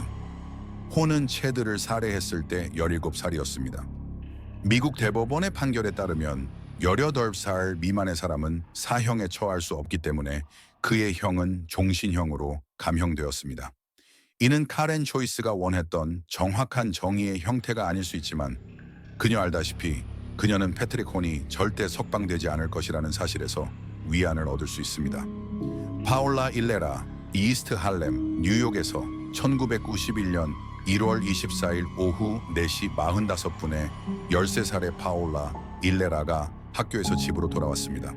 그녀의 어머니는 파올라가 건물에 도착했을 때 문을 열어주었고, 그녀는 30층에 있는 가족 아파트로 향했습니다. 그러나 그 짧은 이동 중에 그녀는 미스터리하게 사라졌습니다. 3시간 후 저녁 7시 방향, 개를 산책시키던 한 남자가 집에서 약 500m 떨어진 곳에서 파올라의 시신을 발견했습니다. 그 비극적인 날에 해가 지면서 이웃들은 불안한 질문들을 남겼습니다. 파올라에게 무슨 일이 일어났으며 그녀의 실종과 죽음에 누가 관련이 있을 수 있을까요? 파올라와 그녀의 가족은 맨해튼 뉴욕의 중심부에 위치한 이스트 할렘 커뮤니티의 일원이었습니다. 엘 바리오라고도 알려진 이 지역은 전통, 예술, 그리고 공동체 정신이 어우러진 역동적인 혼합으로 유명합니다. 이스트 할렘은 활기찬 축제, 레스토랑, 그리고 거리의 다채로운 벽화들로 히스패닉과 라틴 유산이 강하게 자리 잡은 다양한 인구를 자랑합니다. 이웃에는 뉴욕시의 역사를 전시하는 유명한 뉴욕시 박물관이 있습니다. 통계에 따르면 이스트 할렘에서 범죄의 피해자가 될 확률은 약 22분의 1입니다. 그리고 바로 이곳에서 우리의 이야기가 시작됩니다. 파울라 일레라는 1970년대 말 콜롬비아에서 세사르와 올가 일레라의 딸로 태어났습니다. 그녀에게는 두 명의 형제가 있었으며 이름은 훌리오와 알렉산드라였습니다. 1990년 6월 파울라는 어머니와 두 형제와 함께 더 나은 삶을 찾기 위해 뉴욕의 이스트 할렘으로 이사했습니다. 그들은 111번가 동쪽의 아파트 건물 30층에 살았으며 파울라의 삼촌인 기에르모 오스피나와 함께 지냈습니다. 그녀의 아버지 세사르는 콜롬비아에 남아 택시기사로 일하며 뉴욕으로 합류할 돈을 모으고 있었습니다. 뉴욕에 도착한 후 파울라는 99번 중학교에 다니기 시작했습니다. 그녀의 언니 알렉산드에 따르면 파울라는 학업에서 두각을 나타냈으며 영어와 수학 공부에 여가 시간을 할애했습니다. 그녀에게는 주로 반 친구들인 소수의 친구들만 있었으며 법률가가 되어 도움이 필요한 사람들을 돕고자 하는 꿈을 가지고 있었습니다.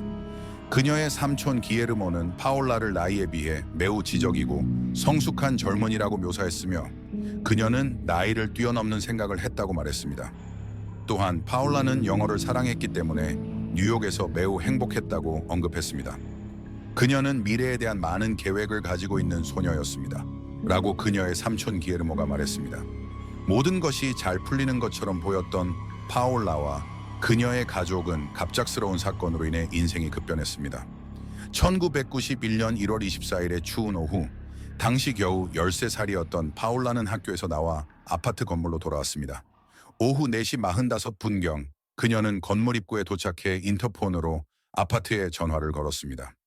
어머니 올가는 전화를 받고 로비의 문을 열어주었으며 이 평범한 상호작용이 올가가 딸과 나눈 마지막 순간이었습니다. 문이 열리자 파울라는 로비로 들어가 엘리베이터에 탔지만 안타깝게도 30층에 있는 아파트에 도착하지 못했습니다.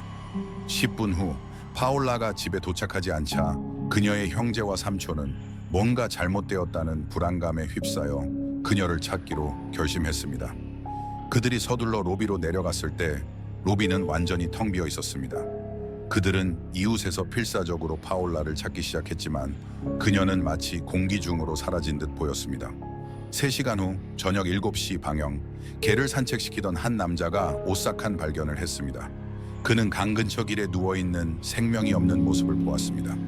그 지역은 마약 관련 물품, 예를 들어 바이알, 주사기, 사용된 라이터로 가득했습니다. 비극적으로 그가 발견한 것은 죽은 채로 발견된 파울라의 시신이었습니다. 그녀가 발견된 장소는 그녀가 살던 아파트 건물에서 남쪽으로 약 500m 떨어져 있었습니다. 형사들이 현장에 도착했을 때 그들은 깊은 슬픔을 느끼게 하는 장면을 마주했습니다.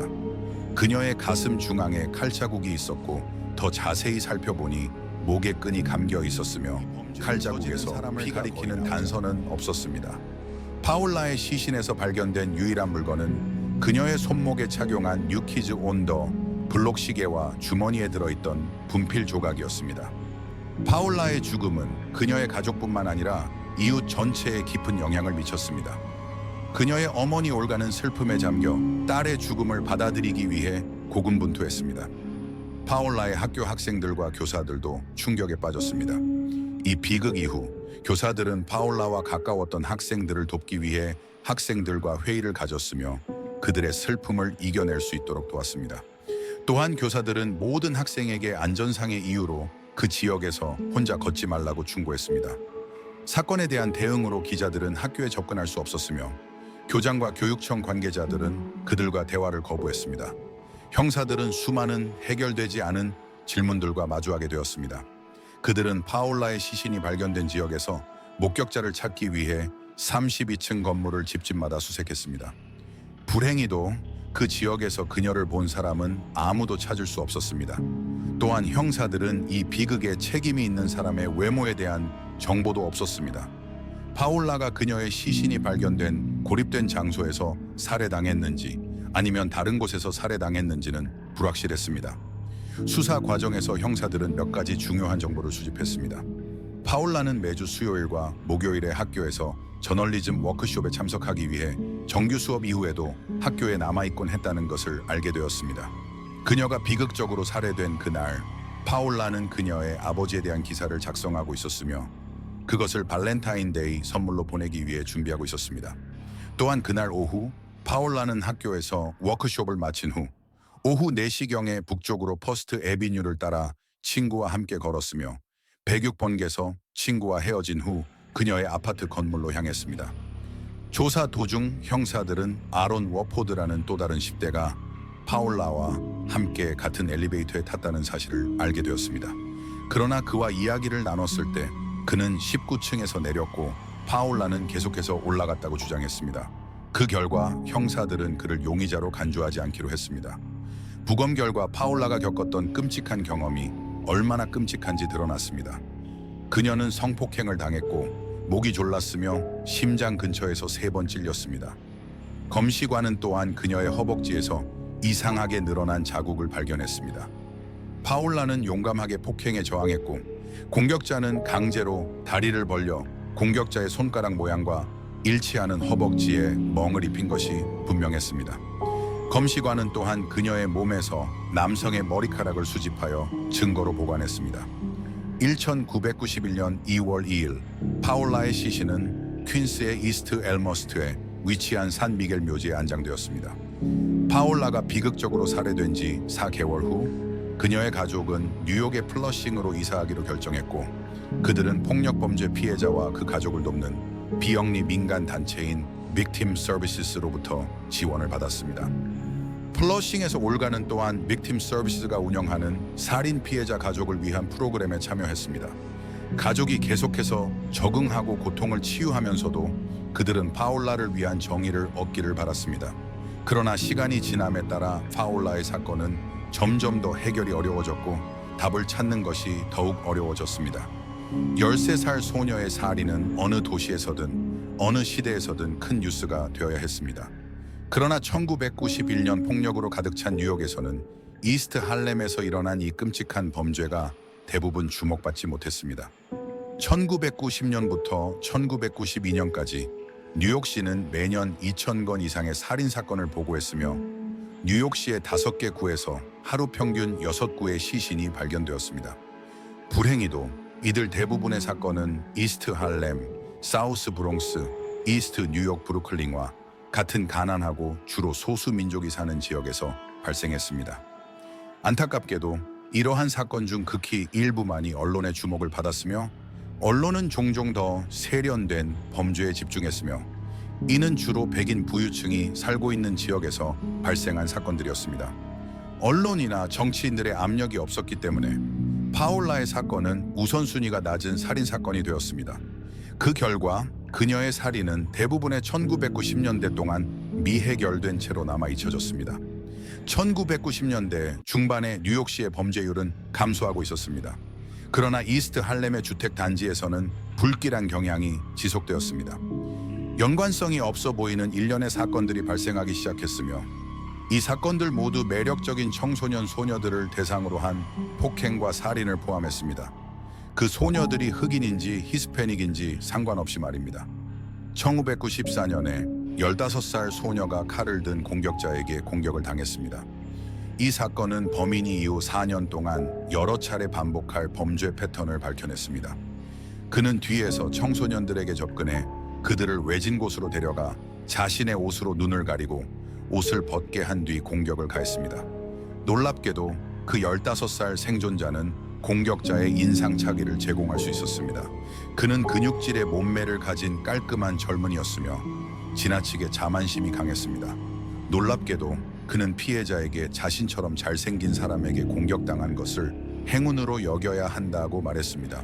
몇 년 후 1997년 9월 10일 소방관들은 조지 워싱턴 빌딩의 천사에서 발생한 화재에 대응했습니다. 그들은 실종 신고가 접수된 젊은 여성 조알리스 카스트로의 시신을 발견했습니다. 이 여성은 심각한 학대를 당했으며 둔기로 구타를 당했고 얼굴을 알아볼 수 없을 정도로 심하게 불타 있었습니다. 이 피해자는 나중에 도미니카 공화국에서 가족과 함께 뉴욕으로 이주한 19살의 조알리스 카스트로로 확인되었습니다. 조알리스는 어린 딸을 둔 젊은 어머니로 브롱스의 한 커뮤니티 대학에서 컴퓨터 과학을 공부하고 있었습니다. 7달 후 1998년 4월 같은 동네에서 13살 소녀가 다음 피해자가 되었습니다. 다행히도 이 젊은 피해자는 목숨을 건질 수 있었습니다. 2달 후 1998년 6월 2일 17살의 라시다 워싱턴이 비극적인 결말을 맞이했습니다. 그녀는 이스트 112번가 주택 단지의 15층 계단에서 강도 폭행 그리고 목졸림을 당한 채 발견되었습니다. 그 당시 우리는 정확히 무슨 일이 있었는지 알지 못했습니다. 우리는 그녀를 발견했을 때 이미 사망한 상태였습니다. 그녀는 셔츠로 덮인 상태였고 거의 수의처럼 보였습니다. 셔츠는 그녀의 얼굴과 상체 위에 놓여 있었지만 그녀는 셔츠 아래에 아무것도 입지 않았고 속옷도 입고 있지 않았습니다.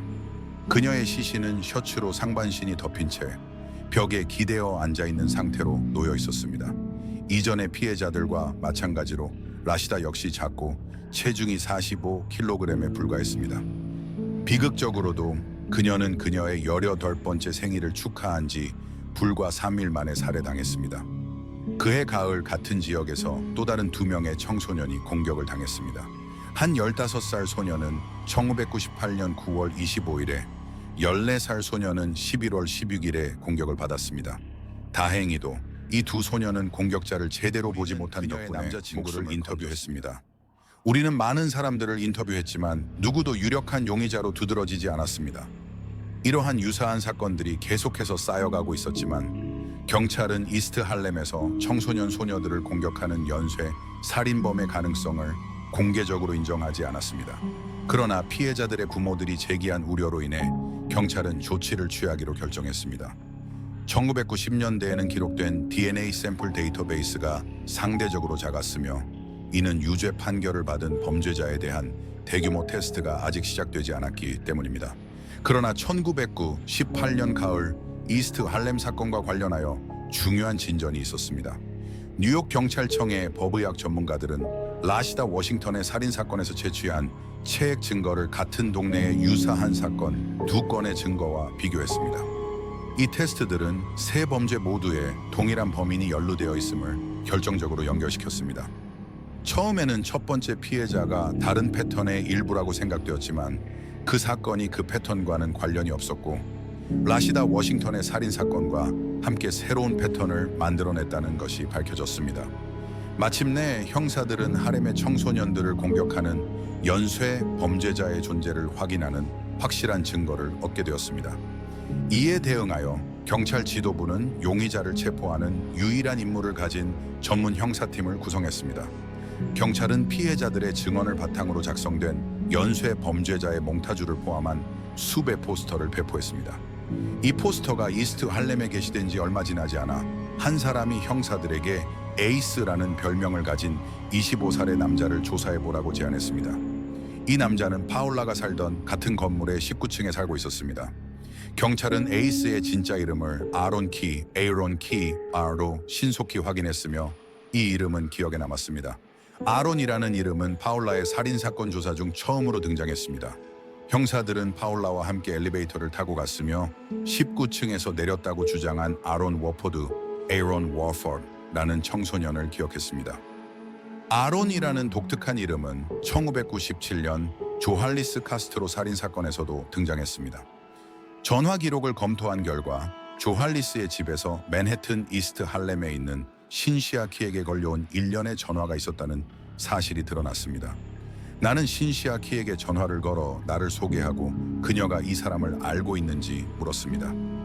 그녀는 모른다고 대답했지만 자신의 아들이 그녀를 알 수도 있다고 말했습니다. 아들은 나이대가 비슷하기 때문이었습니다. 나는 아들의 이름을 물었고 그녀는 아들의 이름이 아론 말리키 에이론 마리키라고 말했고 그는 그 당시 집에 없다고 했습니다. 그래서 나는 내 이름과 번호를 남기며 그가 돌아오면 내게 전화를 하라고 전해주세요 라고 말했습니다. 전화 기록은 조알리스가 사망하기 직전 며칠 동안 아론 키라는 남자에게 수많은 전화를 했음을 보여주었습니다. 경찰이 아론을 신문했을 때 그는 조알리스가 자신의 여자친구 제클린의 친구였으며 그날 조알리스와 제클린이 쇼핑 여행을 계획하고 있었기 때문에 많은 전화가 오갔다고 설명했습니다. 경찰은 또한 제클린을 인터뷰했으며 그녀는 아론의 설명을 확인해 주었습니다. 나중에야 경찰은 아론 워포드와 아론 키가 실제로 같은 사람이라는 사실을 깨달았습니다. 워포드는 아버지의 성이었고 키는 어머니의 성이었습니다. 이 사실은 아론 키를 연쇄 살인 용의자의 세 피해자 중 2명과 연결시켰습니다. 그는 파울라를 마지막으로 본 사람이며 조알리스와 사망 전 며칠 동안 상당한 전화 통화 기록이 있었습니다. 이 연결고리들이 단순한 우연일 수 없었기 때문에 형사들은 아론의 과거를 더 철저히 조사하기로 결정했습니다. 그들은 아론이 지적이고 말을 잘하는 사람이라는 사실을 발견했습니다. 그는 1973년 9월 18일에 태어나 대부분의 어린 시절을 이스트 할렘에서 보냈습니다. 파울라가 실종된 1991년에 그는 그녀와 같은 건물에서 친척들과 함께 살고 있었습니다. 아론은 매력적이며 컴퓨터 기술이 뛰어난 사람으로 알려져 있었습니다. 그는 자신이 랩 음악 제작에 종사하고 있다고 주장했지만 이를 뒷받침할 만한 증거는 거의 없었습니다. 신체적으로 그는 키가 172cm로 상당히 잘생긴 편이었습니다. 그의 범죄 기록은 1990년에 강도 혐의로 한 번 체포된 것뿐이었으며 그는 거의 또는 전혀 수감 생활을 하지 않았습니다. 그러나 이웃들은 아론을 다르게 보았습니다. 그들은 그를 여성들에게 불쾌한 사람으로 묘사했으며 그는 자주 비디오 카메라를 들고 돌아다니며 부적절한 장면을 촬영하려 했다고 했습니다. 이 단계에서 경찰은 이 발견을 더욱 의미 있게 만든 것은 이 세탁소의 고객 명단에 아론의 어머니 신시아가 포함되어 있었다는 것입니다. 모든 정보는 아론을 주요 용의자로 지목하는 것처럼 보였고 법집행기관은 DNA 검사를 통해 그의 범죄 가담을 확인할 수 있을 것이라고 점점 더 확신했습니다. 그러나 큰 장애물이 있었습니다. 아론은 DNA가 등록되지 않았으며 뉴욕에서 중범죄로 기소된 사람들에 대한 DNA 의무 검사는 2000년부터 시작될 예정이었습니다. 1990년대에는 용의자를 데리고 가서 간단히 DNA 샘플을 요청하는 것처럼 간단한 일이 아니었습니다. DNA 검사는 여전히 침습적인 절차로 간주되었으며 DNA 샘플을 얻으려면 합리적 의심에 기초한 중요한 정황 증거가 있었지만 형사들은 엘리베이터 탑승, 전화 통화, 세탁소 라벨과 같은 단서만으로는 판사를 설득해 아론에게 DNA 샘플을 제공하라는 명령을 내리게 할 수 없다는 사실을 잘 알고 있었습니다. 따라서 경찰은 대안을 모색해야 했습니다. 그들은 아론 키를 따라다니며 그가 침을 뱉거나 껌을 버리는 등 무심코 DNA 샘플을 남길 가능성을 기대했습니다. 그러나 이 전략은 곧 실패로 판명되었습니다. 1999년 2월 8일 형사들은 마침내 기회를 얻었습니다. 아론이 컴퓨터 하드 드라이브를 절도한 혐의로 체포되었기 때문입니다. 당시 뉴욕에서는 체포된 사람에 대한 DNA 검사를 의무화하는 법이 없었기 때문에 경찰은 DNA 샘플을 얻기 위해 약간의 속임수를 사용해야 했습니다. 경찰은 여형사 1명을 의사로 변장시키는 계획을 세웠고 그녀는 병원에 흰 가운을 입고 아론에게 접근해 일상적인 검사라고 하면서 침 샘플을 제공해달라고 요청했습니다. 그녀는 아론에게 서명을 요구하며 문서를 건넸지만 아론은 신중하게 문서를 읽기 시작했습니다.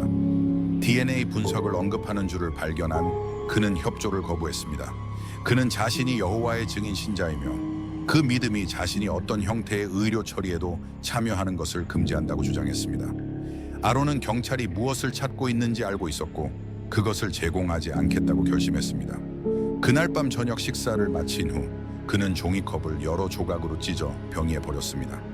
더 나아가 수사관들을 혼란에 빠뜨리기 위해 그는 자신의 컵을 다른 수감자와 바꿨습니다. 그러나 경찰은 한 발 앞서 있었습니다. 아론이 체포된 직후 그는 여러 명의 남성과 함께 공동 감방에 수감되었습니다. 그곳에서 직원들이 물컵을 제공했으며 형사들은 이 컵들을 쓰레기통에서 찾아내 DNA 검사를 의뢰했습니다. 이틀 만에 수감된 감방에서 발견된 컵의 가장자리에서 수집된 샘플이 이스트 할렘 범죄자의 DNA와 일치한다는 결과가 나왔습니다. DNA 검사 결과가 준비된 1999년 2월 12일 아론은 이미 석방된 상태였고 그는 경미한 혐의만을 받고 있었기 때문에 보석금 없이 풀려났습니다. 그동안 뉴욕 경찰청은 그의 체포로 이어질 정보에 대해 $11,000의 보상금을 제시했습니다. 당국은 아론이 브루클린 브라운스빌로 이동하여 16살 된 여자친구 안젤리크와 만났다는 것을 곧 발견했습니다. 그녀의 부모는 그들이 발렌타인데이 데이트를 할 것이라고 믿었지만 아론과 안젤리크는 뉴저지 주 뉴워크에서 플로리다로 향하는 버스를 타고 갔습니다. 형사들은 안젤리크가 위험에 처할 수 있으며 이전의 피해자들과 같은 운명을 맞이할 가능성이 있음을 우려했습니다. 아론이 남부 플로리다에 도착한 후 그는 뉴욕에 있는 또 다른 여자친구에게 2번의 전화를 걸었습니다. 그 당시 그가 연쇄살인범 용의자로 지목되었다는 뉴스가 이미 헤드라인을 장식하고 있었습니다. 2번째 여자친구는 상황을 알고 즉시 경찰에 연락하여 아론이 마이애미 중심부의 4번째 애비뉴에 위치한 마이애미선 호텔에 머물고 있다는 정보를 제공했습니다. 이 정보를 토대로 뉴욕의 2 형사는 호텔로 서둘러 갔고 그곳에서 아론과 안젤리크가 호텔 안으로 들어가는 것을 목격했습니다. 그들은 마이애미 스와팀에게 도움을 요청했습니다. 스와팀은 건물로 돌진해 호텔의 6번째 층 침대 아래에 숨어있는 아론과 안젤리크를 발견했습니다. 1999년 2월 19일 아론은 체포되어 구금되었습니다. 형사들이 이스트 할렘 범죄에 대해 아론을 신문하려 했을 때 그는 침묵을 지켰고 아무런 정보를 제공하지 않았습니다. 그러나 경찰은 계획이 있었습니다. 그들은 일방 거울 뒤에서 관찰하고 들었으며 안젤리크가 신문실로 들어오게 허락했습니다. 아론과 안젤리크는 작별 인사를 나누는 사적인 순간을 가지는 것으로 믿고 있었습니다. 이 대화 동안 안젤리크는 아론에게 왜 그가 범죄를 저질렀는지 설명하라고 압박했습니다. 아론의 대답은 신비로웠으며 그는 자신이 정신이 나갔다고 언급하며 자신이 병에 걸렸다고 주장했습니다.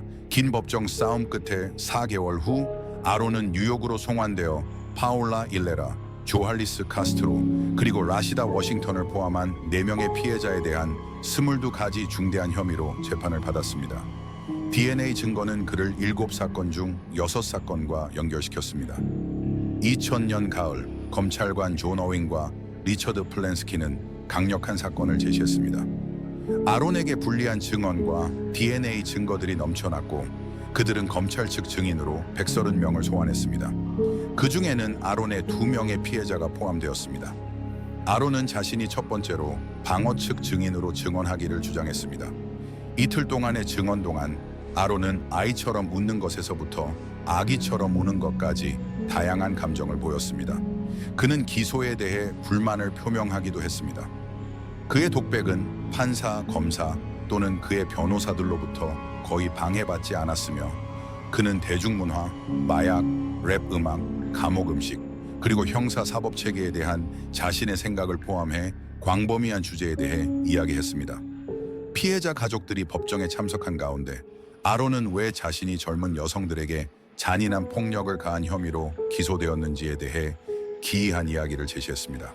그는 경찰이 장기 밀매에 관여한 부패한 부검이가 주도한 은폐의 일환으로 자신을 누명씌우려 음모를 꾸몄다고 주장했습니다.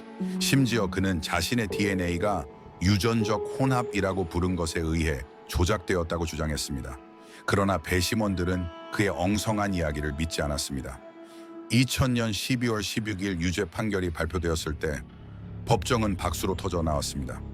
이후 아론은 슬픔에 잠긴 가족들의 군중 앞에서 저주를 퍼부었습니다.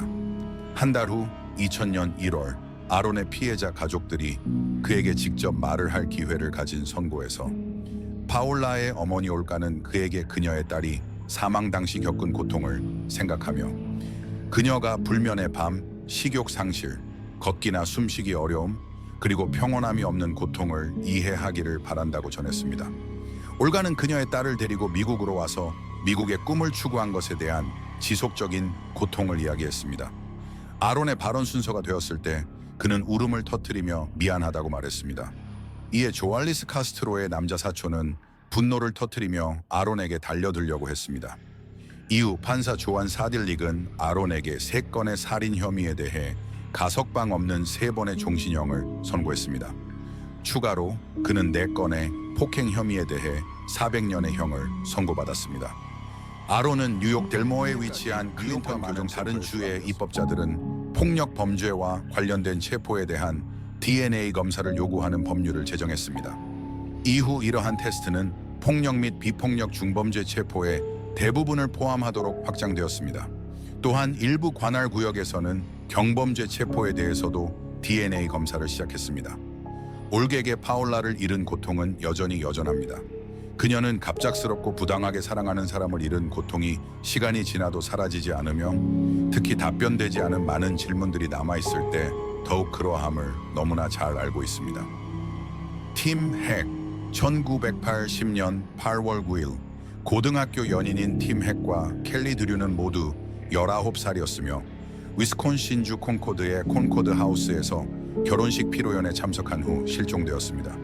그 며칠 후 수사관들은 콘코드시에 흩어져 있는 커플의 행방을 나타내는 몇 가지 단서를 발견했습니다. 바지 한 벌, 팀의 차와 그 안에 있는 그의 지갑, 몇 개의 밧줄과 여성용 속옷이었습니다. 이러한 단서들은 끔찍한 발견으로 이어졌습니다. 2달 후 팀과 켈리의 시신은 잔혹하게 성폭행당하고 들판에 버려진 채 발견되었습니다.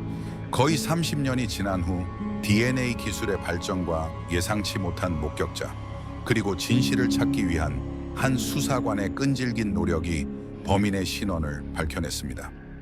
범인은 너무 조용한 사람이었기에 이웃들조차 그가 어두운 비밀을 간직하고 있다는 사실을 전혀 몰랐습니다. 오늘 이야기의 배경은 위스콘신주 제퍼슨 카운티에 있는 작은 마을 콘코드입니다. 이곳의 인구는 2,000명 조금 넘습니다. 조용한 마을에는 공원과 자연보호구역이 많아 자연을 사랑하는 사람들에게 훌륭한 장소가 됩니다. 하이킹, 자전거 타기, 낚시, 캠핑과 같은 활동이 주민들 사이에서 일반적입니다. 콘코드는 약 7%의 폭력 범죄율을 가지고 있는데 이는 미국 평균인 22.7%의 약 3분의 1에 해당합니다. 오늘 이야기의 주요 사건들이 일어난 1980년대에 콘코드는 사람들이 문을 잠그지 않고 살았으며 이웃끼리 서로를 돌보던 곳이었습니다. 그래서 팀 핵과 켈리 드류 같은 고등학교 연인들이 결혼하고 농장에서 가정을 꾸려 자녀를 키우며 함께 늙어갈 수 있다고 믿었던 곳이었습니다. 1980년 팀 핵과 켈리 드류는 결혼을 약속한 19살의 고등학교 연인이었습니다. 팀은 제퍼슨 카운티에 있는 작은 마을 헤브론에서 가족과 함께 살았고 켈리는 같은 카운티의 포트 애킨슨에서 가족과 함께 살았습니다. 두 사람은 처음 포트 애킨슨 고등학교에 다니면서 만났습니다. 켈리는 미용학에 대한 열정을 가진 아름답고 친절한 젊은 여성이었고 팀은 농장에서 일하는 힘세고 성실한 소년이었습니다. 두 사람 모두 친절한 성격 덕분에 친구와 가족들에게 사랑받았으며 커플로서 다른 젊은이들에게 모범이 되었습니다. 고등학교를 졸업한 후 팀은 농부로서의 경력을 시작했으며 그의 가장 친한 친구는 더 론섬 루저라는 별명을 가진 트랙터였습니다. 한편 켈리는 미용학교에 다녔고 1980년에 졸업하여 스타일리스트 및 미용사가 되기를 희망했습니다. 1980년 8월 9일 팀과 켈리는 위스콘신주 콘코드의 콘코드 하우스에서 열린 결혼식 피로연에 참석했습니다. 그들은 피로연 후 친구들과 만나고 박람회에 가기로 했지만 그들은 나타나지 않았습니다. 마지막으로 그들이 살아있는 것을 본 사람은 1980년 8월 9일 밤 11시경 피로연을 떠나는 모습이었습니다. 다음 날 아침 8월 11일 여전히 그들이 보이거나 연락이 없자 팀의 아버지인 데이비드 핵은 두 사람의 실종 신고를 제출했습니다. 그날 데이비드는 팀의 갈색 차를 콘코드 하우스 주차장에서 발견했고 그 안에는 팀의 지갑, $67, 그의 재킷, 그리고 수표책이 있었습니다. 그들은 연인 사이였고 대화 중에 어딘가로 버스를 탔을까라는 이야기가 있었던 것으로 기억합니다. 8월 15일 수색자들은 콘코드 하우스에서 약 3km 떨어진 도로 옆에서 켈리의 바지와 속옷을 발견했습니다. 그 속옷에는 남성의 체액이 묻어 있었습니다. 또한 도로 옆에서 군대 경험이 있는 사람처럼 보이는 누군가가 묶은 밧줄 몇 개를 발견했습니다. 10일 동안 켈리의 여러 의류가 콘코드 하우스에서 9km 방향의 도로 주변에서 발견되었고 다양한 매듭이 묶인 여러 개의 밧줄도 발견되었습니다. 이제 우리는 매우 좋은 증거를 가지고 있습니다. 이 의류의 발견은 사건을 급격히 변화시켰습니다. 갑자기 이제 단순히 로맨틱한 탈출을 선택한 커플을 찾는 것이 아니라 그들이 아마도 위험에 처했기 때문에 그들을 살아있는 채로 찾는 것이 중요해졌습니다. 약 2달 후 밀워키의 다람쥐 사냥꾼들이 콘코드 하우스에서 약 11km 떨어진 지역에 있었습니다. 그들이 워터타운 동쪽의 고속도로 16을 따라가는 철도와 평행한 숲 지역을 걷고 있을 때 켈리 드류의 심하게 부패한 시신을 발견했습니다. 그녀는 완전히 벌거벗은 상태였습니다. 약 100m 떨어진 곳에서는 옷을 다 입은 채로 발견된 남성의 시신이 있었고 그 시신은 팀 핵으로 확인되었습니다. 사건은 이제 공식적으로 살인사건으로 간주되었으며 연인들의 살인사건으로 불리게 되었습니다. 두 사람의 사망 원인은 살인이었습니다. 라디오를 켜놓고 있었는데 라디오에서 두 시신이 발견되었다고 발표했습니다. 저는 완전히 무너질 것 같았습니다. 부엌에 들어갔을 때 형사가 제 부모님과 함께 있었고 그들이 팀과 켈리를 발견했다고 말하고 있었습니다. 사망 원인은 현장에서 살인 무기가 발견되지 않았기 때문에 즉시 명확하지 않았습니다. 그러나 시신을 조사한 결과 검시관은 팀의 몸에서 칼에 찔린 상처를 발견했고 켈리에게는 결박 흔적이 있어 그들이 칼에 찔리고 교살되었음을 시사했습니다. 켈리의 발목과 손목에는 결박된 흔적이 있었고 이는 결박된 상태였음을 의미했습니다. 켈리는 목 주변의 손상과 곤충 활동에 따라 아마도 목 졸림에 의해 발견된 체액은 또한 성폭행을 암시했습니다. 연인들의 살인 사건은 센세이셔널한 이야기의 모든 요소를 가지고 있었기 때문에 전국적으로 헤드라인을 장식하기 시작했습니다. 두 명의 사랑에 빠진 10대가 의미 없는 폭력 행위로 인해 살해된 것으로 보였고 경찰은 살인자를 식별할 수 없었습니다. 수사는 누군가가 두 사람을 증오하여 그들을 죽였을 가능성을 알아내기 위해 커플을 알고 있던 모든 사람을 인터뷰하는 것으로 시작되었습니다. 경찰은 결혼식 피로연에 참석한 모든 사람을 인터뷰했으며 그 중에는 그날 밤 콘코드 하우스에서 일하던 직원도 포함되었습니다. 인터뷰를 받은 직원 중 한 명은 콘코드 하우스에서 일하던 시설 관리인 에드워드 웨인 에드워즈였습니다. 콘코드 하우스 근처의 주차장에 살았던 에드워드는 커플을 보지 못했고 그들이 사라졌을 때 콘코드 하우스에 있지도 않았다고 주장했습니다. 그는 인근 숲에서 사슴을 사냥하고 있었다고 주장했습니다. 그러나 경찰은 그의 코가 부러진 것을 알아차렸고 그 이유를 묻자 그는 사슴 사냥 중에 코를 부러뜨렸다고 주장했습니다. 수사관들에게 이 주장은 이상하게 들렸습니다. 왜냐하면 사건은 8월에 발생했으며 위스콘신의 사슴 사냥 시즌은 대략 11월에 해당했기 때문입니다. 경찰이 그를 신문한 후 에드워드는 그의 아내와 5 자녀와 함께 1980년 9월에 위스트슨을 떠났습니다. 한편 수사관들이 가진 가장 유망한 단서는 콘코드 하우스 주차장에 주차된 더러운 트럭을 목격했다는 목격자들의 증언이었습니다. 목격자들은 팀과 켈리를 마지막으로 본 순간에 그 트럭이 의심스럽게 떠나는 것을 보았다고 주장했습니다. 에드워드는 그 설명과 일치하는 트럭을 가지고 있었고 그 트럭에는 칼리버 305 17 구경 리볼버가 보관되어 있었습니다. 그러나 번호판이나 범죄 현장과 연결할 수 있는 결정적인 증거가 없었기 때문에 경찰은 이 단서를 추적하기에 매우 어려웠습니다. 결국 모든 다른 단서들도 소진되었고 사건 기록은 보관되었으며 이 사건은 미해결 사건으로 남게 되었습니다. 2008년 팀 핵과 켈리 드류의 살인 사건으로부터 20년이 지난 후 위스콘신 법무부의 리처드 루엘은 이 사건을 재조사해달라고 요청했습니다. 오랜 세월 동안 루엘은 이 사건을 잊지 못했고 이제 은퇴를 앞두고 사건을 종결짓기 위해 할 수 있는 모든 것을 하고자 했습니다. 인터뷰에서 그는 이렇게 말했습니다. 은퇴 나이가 다가올수록 DNA 기술은 급격한 발전을 이루었습니다. 그는 지난 수십 년 동안의 기술적, 과학적 진보 덕분에 이 사건을 재수사할 수 있다는 자신감을 갖고 있었습니다. 그의 새로운 자신감은 그가 사건을 열정적으로 다루는 모습에서 나타났습니다. 루엘은 수사 초기 단계에서 이미 경찰이 범인을 신문했다고 생각했으며 그 사람의 이름은 기록에 있을 것이라고 직감했습니다. 이제 그는 그 이름을 찾아내야 했습니다. 2달간 기록, 목격자의 진술, 인터뷰 녹음을 검토한 후 루엘에게 눈에 띄는 이름이 있었습니다. 에드워드 웨인 에드워즈. 에드워드는 단순히 범행 기회와 수단을 가지고 있었을 뿐만 아니라 경찰이 그를 신문한 후 그의 가족 전체가 위스콘신을 떠난 사실이 수상했습니다. 루엘과 미해결 사건 수사팀은 에드워드가 잠재적인 범인일 것이라는 직감을 따르기로 했습니다. 콘코드, 위스콘신에 살았을 때 에드워드의 이웃들을 인터뷰한 결과 그는 함께 지내기 어려운 사람이었다고 밝혀졌습니다. 그는 성격이 나쁘고 퉁명스러웠으며 종종 이유 없이 아내와 자녀들을 폭행하는 불안정한 사람이었습니다.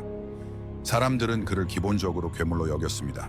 2008년 당시 37세였던 그의 아들 존 에드워즈는 그를 문제 많은 사람으로 묘사하며 이렇게 말했습니다. 그는 자신의 감정을 통제하는 법을 몰랐다고 생각합니다. 그의 안에는 어떤 분노가 있었습니다.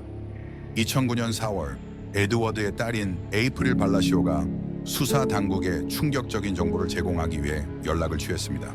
그녀는 팀 핵과 켈리 드류의 미해결 살인 사건에 대해 알고 있는 정보를 가지고 있으며 그것이 수사관들이 사건을 종결짓는 데 도움을 줄 수 있다고 믿었습니다.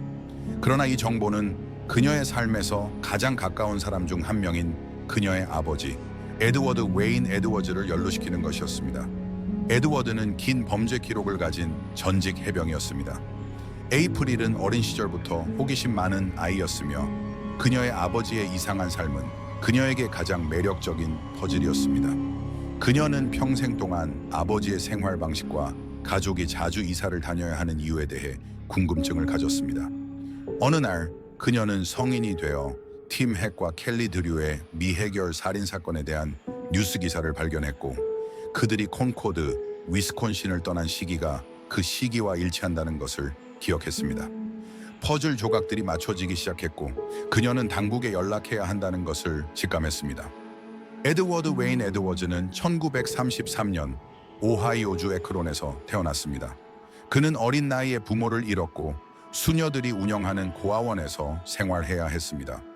에드워드는 고아원에서 신체적, 정서적 학대를 경험했으며 결국 그를 불안정하고 반항적인 10대로 만들었습니다.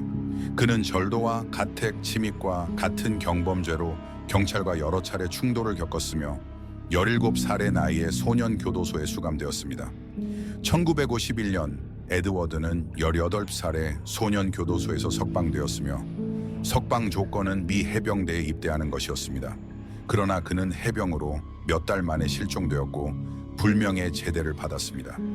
에드워드는 범죄 생활을 청산할 준비가 되어 있지 않았으며 곧 다시 절도로 인해 감옥에 들어가게 되었습니다. 1955년 에드워드는 22살의 나이에 에크론 감옥에서 탈출하여 다른 주들을 돌아다니며 주유소를 털었습니다. 에드워드는 이후 20대와 30대 동안 도망자로 지내며 이곳저곳에서 임시직을 하면서 생활하였습니다. 그는 항구에서 하역 작업을 하기도 했고 진공 청소기 판매원으로 일하거나 노동자로 일하기도 했습니다. 그의 자서전에 따르면 에드워드는 이 시기에 자신의 악명 높은 존재를 즐겼다고 합니다. 그에 따르면 범죄를 저지르는 동안 가명을 사용하거나 자신의 신분을 감추려고 시도한 적이 없었습니다. 왜냐하면 그는 유명해지고 싶었기 때문입니다. 1960년 27살의 에드워드는 다시 감옥에 갇혔습니다. 이번에는 연방요원으로 사칭하려다 발각되었습니다. 그러나 그는 1961년 오리건주 포틀랜드 감옥에서 탈출했으며 FBI는 그를 1961년에 가장 수배된 10명의 명단에 올렸습니다. 1962년 당국은 에드워드를 체포하고 레웬워스 미국 교도소에 수감했습니다. 그러나 그는 1967년 모범적인 행동으로 인해 석방되었습니다. 그는 회고록에서 자신의 성장을 레웬워스에서 만난 한 자비로운 교도관의 영향 덕분이라고 밝혔습니다. 조건부 석방 후 에드워드는 결혼했고 동기부여 연설가가 되었습니다. 1972년 39살의 에드워드는 2개의 텔레비전 프로그램인 To Tell the Truth와 What's My Line에 출연했습니다. 그해 그는 자서전 범죄자의 변신 에드워즈의 실화 이야기를 출판했습니다. 여러 토크쇼와 퀴즈 프로그램에 출연하며 그의 범죄자 인생을 주제로 한 책을 소개했습니다.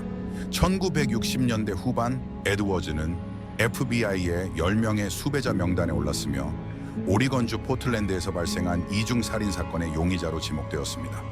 그가 그 범죄를 저질렀다는 증거는 없었지만 에드워드 웨인 에드워즈의 범죄 기록을 확인해 보면 그는 수감된 적이 있으며 수많은 범죄, 포함하여 절도, 차량 절도, 사기 및 방화로 유죄 판결을 받은 적이 있음을 알 수 있습니다.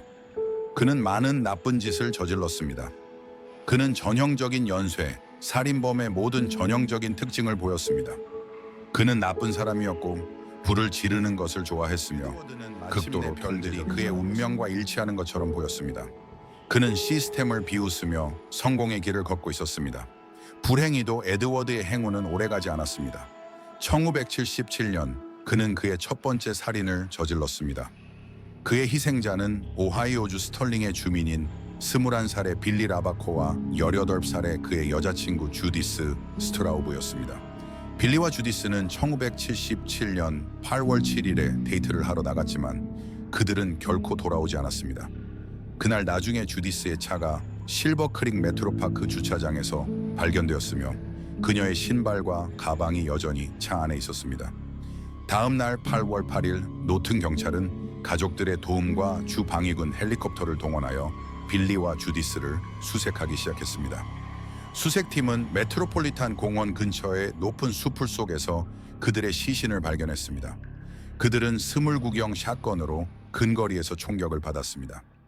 당시 수사관들은 빌리와 주디스의 사건을 에드워드와 연결짓지 못했으며 그는 이 살인 사건을 무사히 빠져나갔습니다. 이 살인 사건은 또한 팀과 켈리의 살인 사건과 함께 이어질 패턴을 설정했습니다. 한편 1982년 49살의 에드워드는 펜실베니아에서 방화 혐의로 다시 수감되었지만 여전히 자신의 범죄 경력을 자랑스럽게 여겼습니다. 1993년 그는 FBI에 편지를 보내 자신이 수감되었던 도시와 9개 주에 걸친 범죄 기록과 관련된 자료를 요청했습니다. 이 자료들은 그가 감옥에서 만난 범죄자들에 대해 쓸 예정인 새로운 책을 위해 필요한 것이었습니다. 그 중에는 토니 프로벤자노, 찰스 맨슨, 지미 호파 같은 이름들이 포함되었습니다. 1996년 63살의 에드워드는 세 번째 살인을 저질렀습니다. 그의 희생자는 그의 양아들 25살의 데니 보이 에드워즈였습니다. 데니 보이는 에드워드와 함께 오하이오주 버튼에서 7년 동안 살았습니다. 데니 보이는 미국 육군의 군인이었지만 에드워드는 그를 설득해 군을 떠나 집으로 돌아오게 만들었습니다. 데니 보이가 집에 돌아오자 에드워드는 그를 인근 숲으로 데려가 얼굴에 2발의 총을 쏘아 죽였습니다. 에드워드는 데니 보이의 시신을 얕은 무덤에 버렸으며 그 시신은 사냥꾼에 의해 발견되어 당국에 보고되었습니다. 그러나 첫 번째 살인 사건과 마찬가지로 에드워드는 이후 몇 년 동안 데니 보이의 살인에서도 무사히 빠져나갔습니다. 에드워드와 가까운 사람들, 예를 들어 그의 아들 존과 딸 에이프릴은 그를 문제 많은 사람으로 묘사했으며 아내와 자녀들에게 극도로 폭력적이었다고 말했습니다. 그의 자녀들은 그의 학대에서 벗어나기 위해 가능한 한 빨리 집을 떠나려고 했습니다. 수사관들은 에드워드가 전형적인 연쇄 살인범의 프로파일에 맞는다고 믿었습니다. 그는 긴 범죄 기록을 가지고 있었고 가족 구성원들에게 신체적으로 폭력적이었으며 자신이 저지른 범죄에 대해 책을 쓰려고 했다는 사실은 그가 나르시시스트임을 보여주었습니다. 게다가 에드워드는 군대 경험이 있었기 때문에 켈리를 교살하는데 사용된 것으로 추정되는 밧줄에 매듭을 묶는 방법을 알고 있었을 것입니다. 또한 에드워드의 방화 전력이 그를 극도로 통제적인 사람으로 묘사하는데 완벽하게 부합했습니다. 65살에 이르렀을 때 에드워드는 과체중이었고 휠체어에 의존해 이동해야 했으며 산소 탱크에 의지해 숨을 쉬어야 했습니다. 그가 거주했던 켄터키주 루이빌의 이웃들은 그가 겉으로 보이는 평범한 노인의 외모 뒤에 그렇게 악랄한 범죄자라는 것을 전혀 몰랐습니다. 그러나 새로운 증거와 에이프릴의 진술 덕분에 수사관들은 이제 에드워드가 살인 사건에 연루되었을 가능성이 더 높다고 믿게 되었습니다. 그들은 그를 방문해야 했고 수사관들이 루이빌에 그의 집에 도착해 그를 신문하기 시작했을 때 에드워드는 팀 핵과 켈리 드류의 살인 사건에 대해 아무것도 모른다고 부인했습니다. 그는 그들의 실종 사건에 대해 들어본 적이 없다고 주장했지만 1980년에 그 사건에 대해 신문을 받았음에도 불구하고 그는 이를 부인했습니다. 그러나 수사관들이 그에게 더 강하게 압박하자 에드워드는 그날 밤 콘코드 하우스에서 몇 잔의 맥주를 마셨고 커플을 봤을지도 모른다고 자백했습니다. 또한 그는 자신이 사슴 사냥을 했다는 초기 주장과는 반대로 그날 밤 사냥을 하지 않았다고 말했습니다. 인터뷰가 끝난 후 수사관들은 그의 침 샘플을 제공해 DNA 검사를 받을 수 있는지 물었습니다. 에드워드는 자신 있게 동의했으며 DNA 검사에서 자신이 원하지 않는 것이 밝혀지지 않을 것이라고 믿었습니다. 주립범죄연구소에서 에드워드의 DNA 샘플을 분석한 결과 그것은 켈리의 바지에서 발견된 DNA와 일치했습니다. 2009년 에드워드는 켄터키주 루이빌의 한 이동주택공원에 정착해 있었습니다. 그는 이웃들과 친절하고 다정하게 지냈으며 그들 중 누구도 그의 어두운 과거를 전혀 의심하지 않았습니다. 그러나 경찰이 그를 체포해 2009년 7월 31일에 위스콘신으로 이송했을 때 그는 팀 핵과 켈리 드류의 살인 혐의로 기소되었습니다.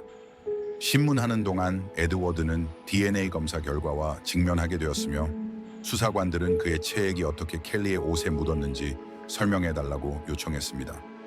에드워드는 1980년 8월 9일 밤에 자신과 켈리가 초기에 합의된 관계를 가졌다고 말하며 이야기를 꾸며내기 시작했습니다.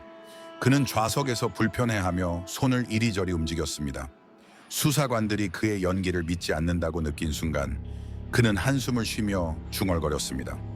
인터뷰 녹음을 들었을 때 내가 정확히 어디에 있었는지 기억할 수 있습니다. 그는 그것을 중얼거렸다고 생각했거나 어쩌면 무의식적으로 말했을지도 모릅니다. 수사관들은 에드워드가 이렇게 말하는 것을 들었다고 확신했습니다. 젠장, 내가 그녀를 죽였다. 그것은 다른 어떤 고백만큼 유효한 고백이었습니다.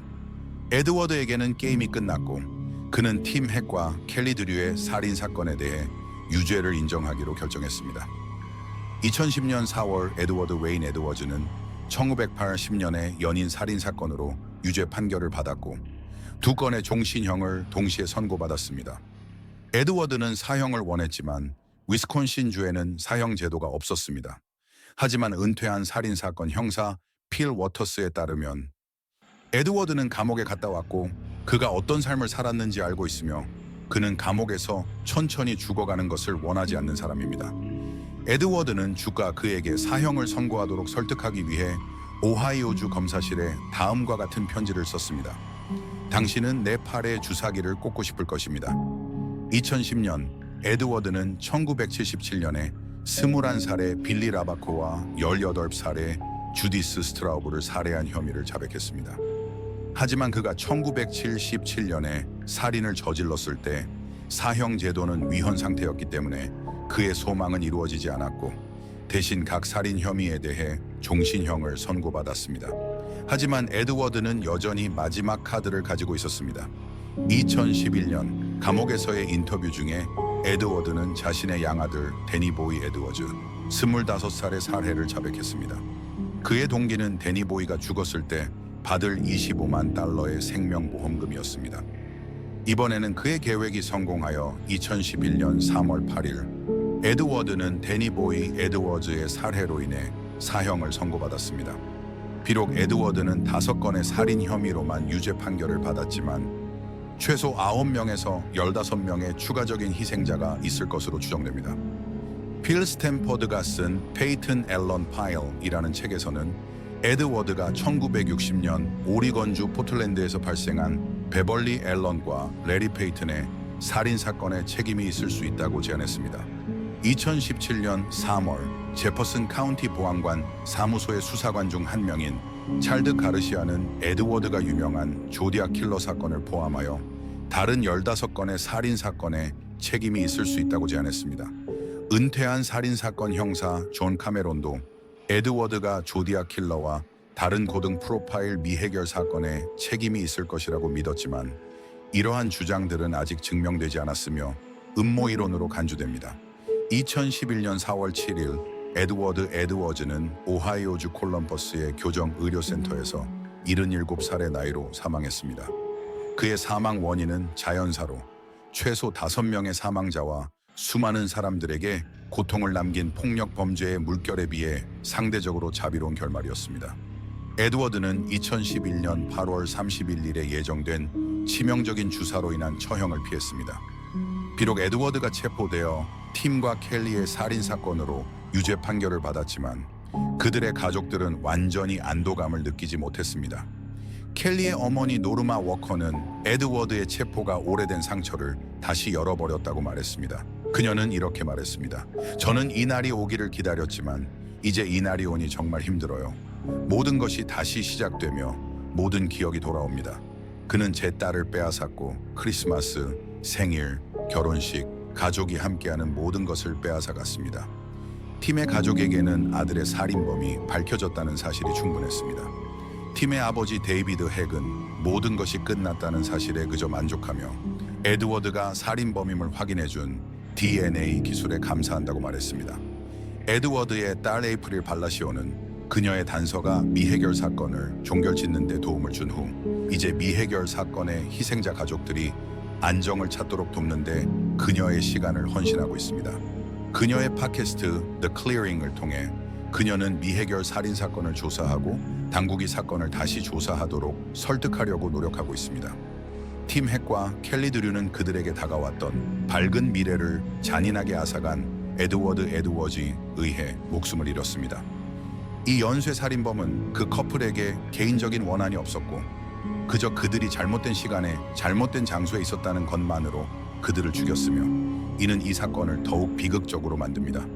비록 에드워드가 체포되어 그의 범죄에 대해 사형 선고를 받았지만 몇몇 사람들은 그가 처형 몇 주 전에 자연사로 죽음으로써 정의를 피했다고 믿습니다. 당신은 이에 대해 어떻게 생각하십니까?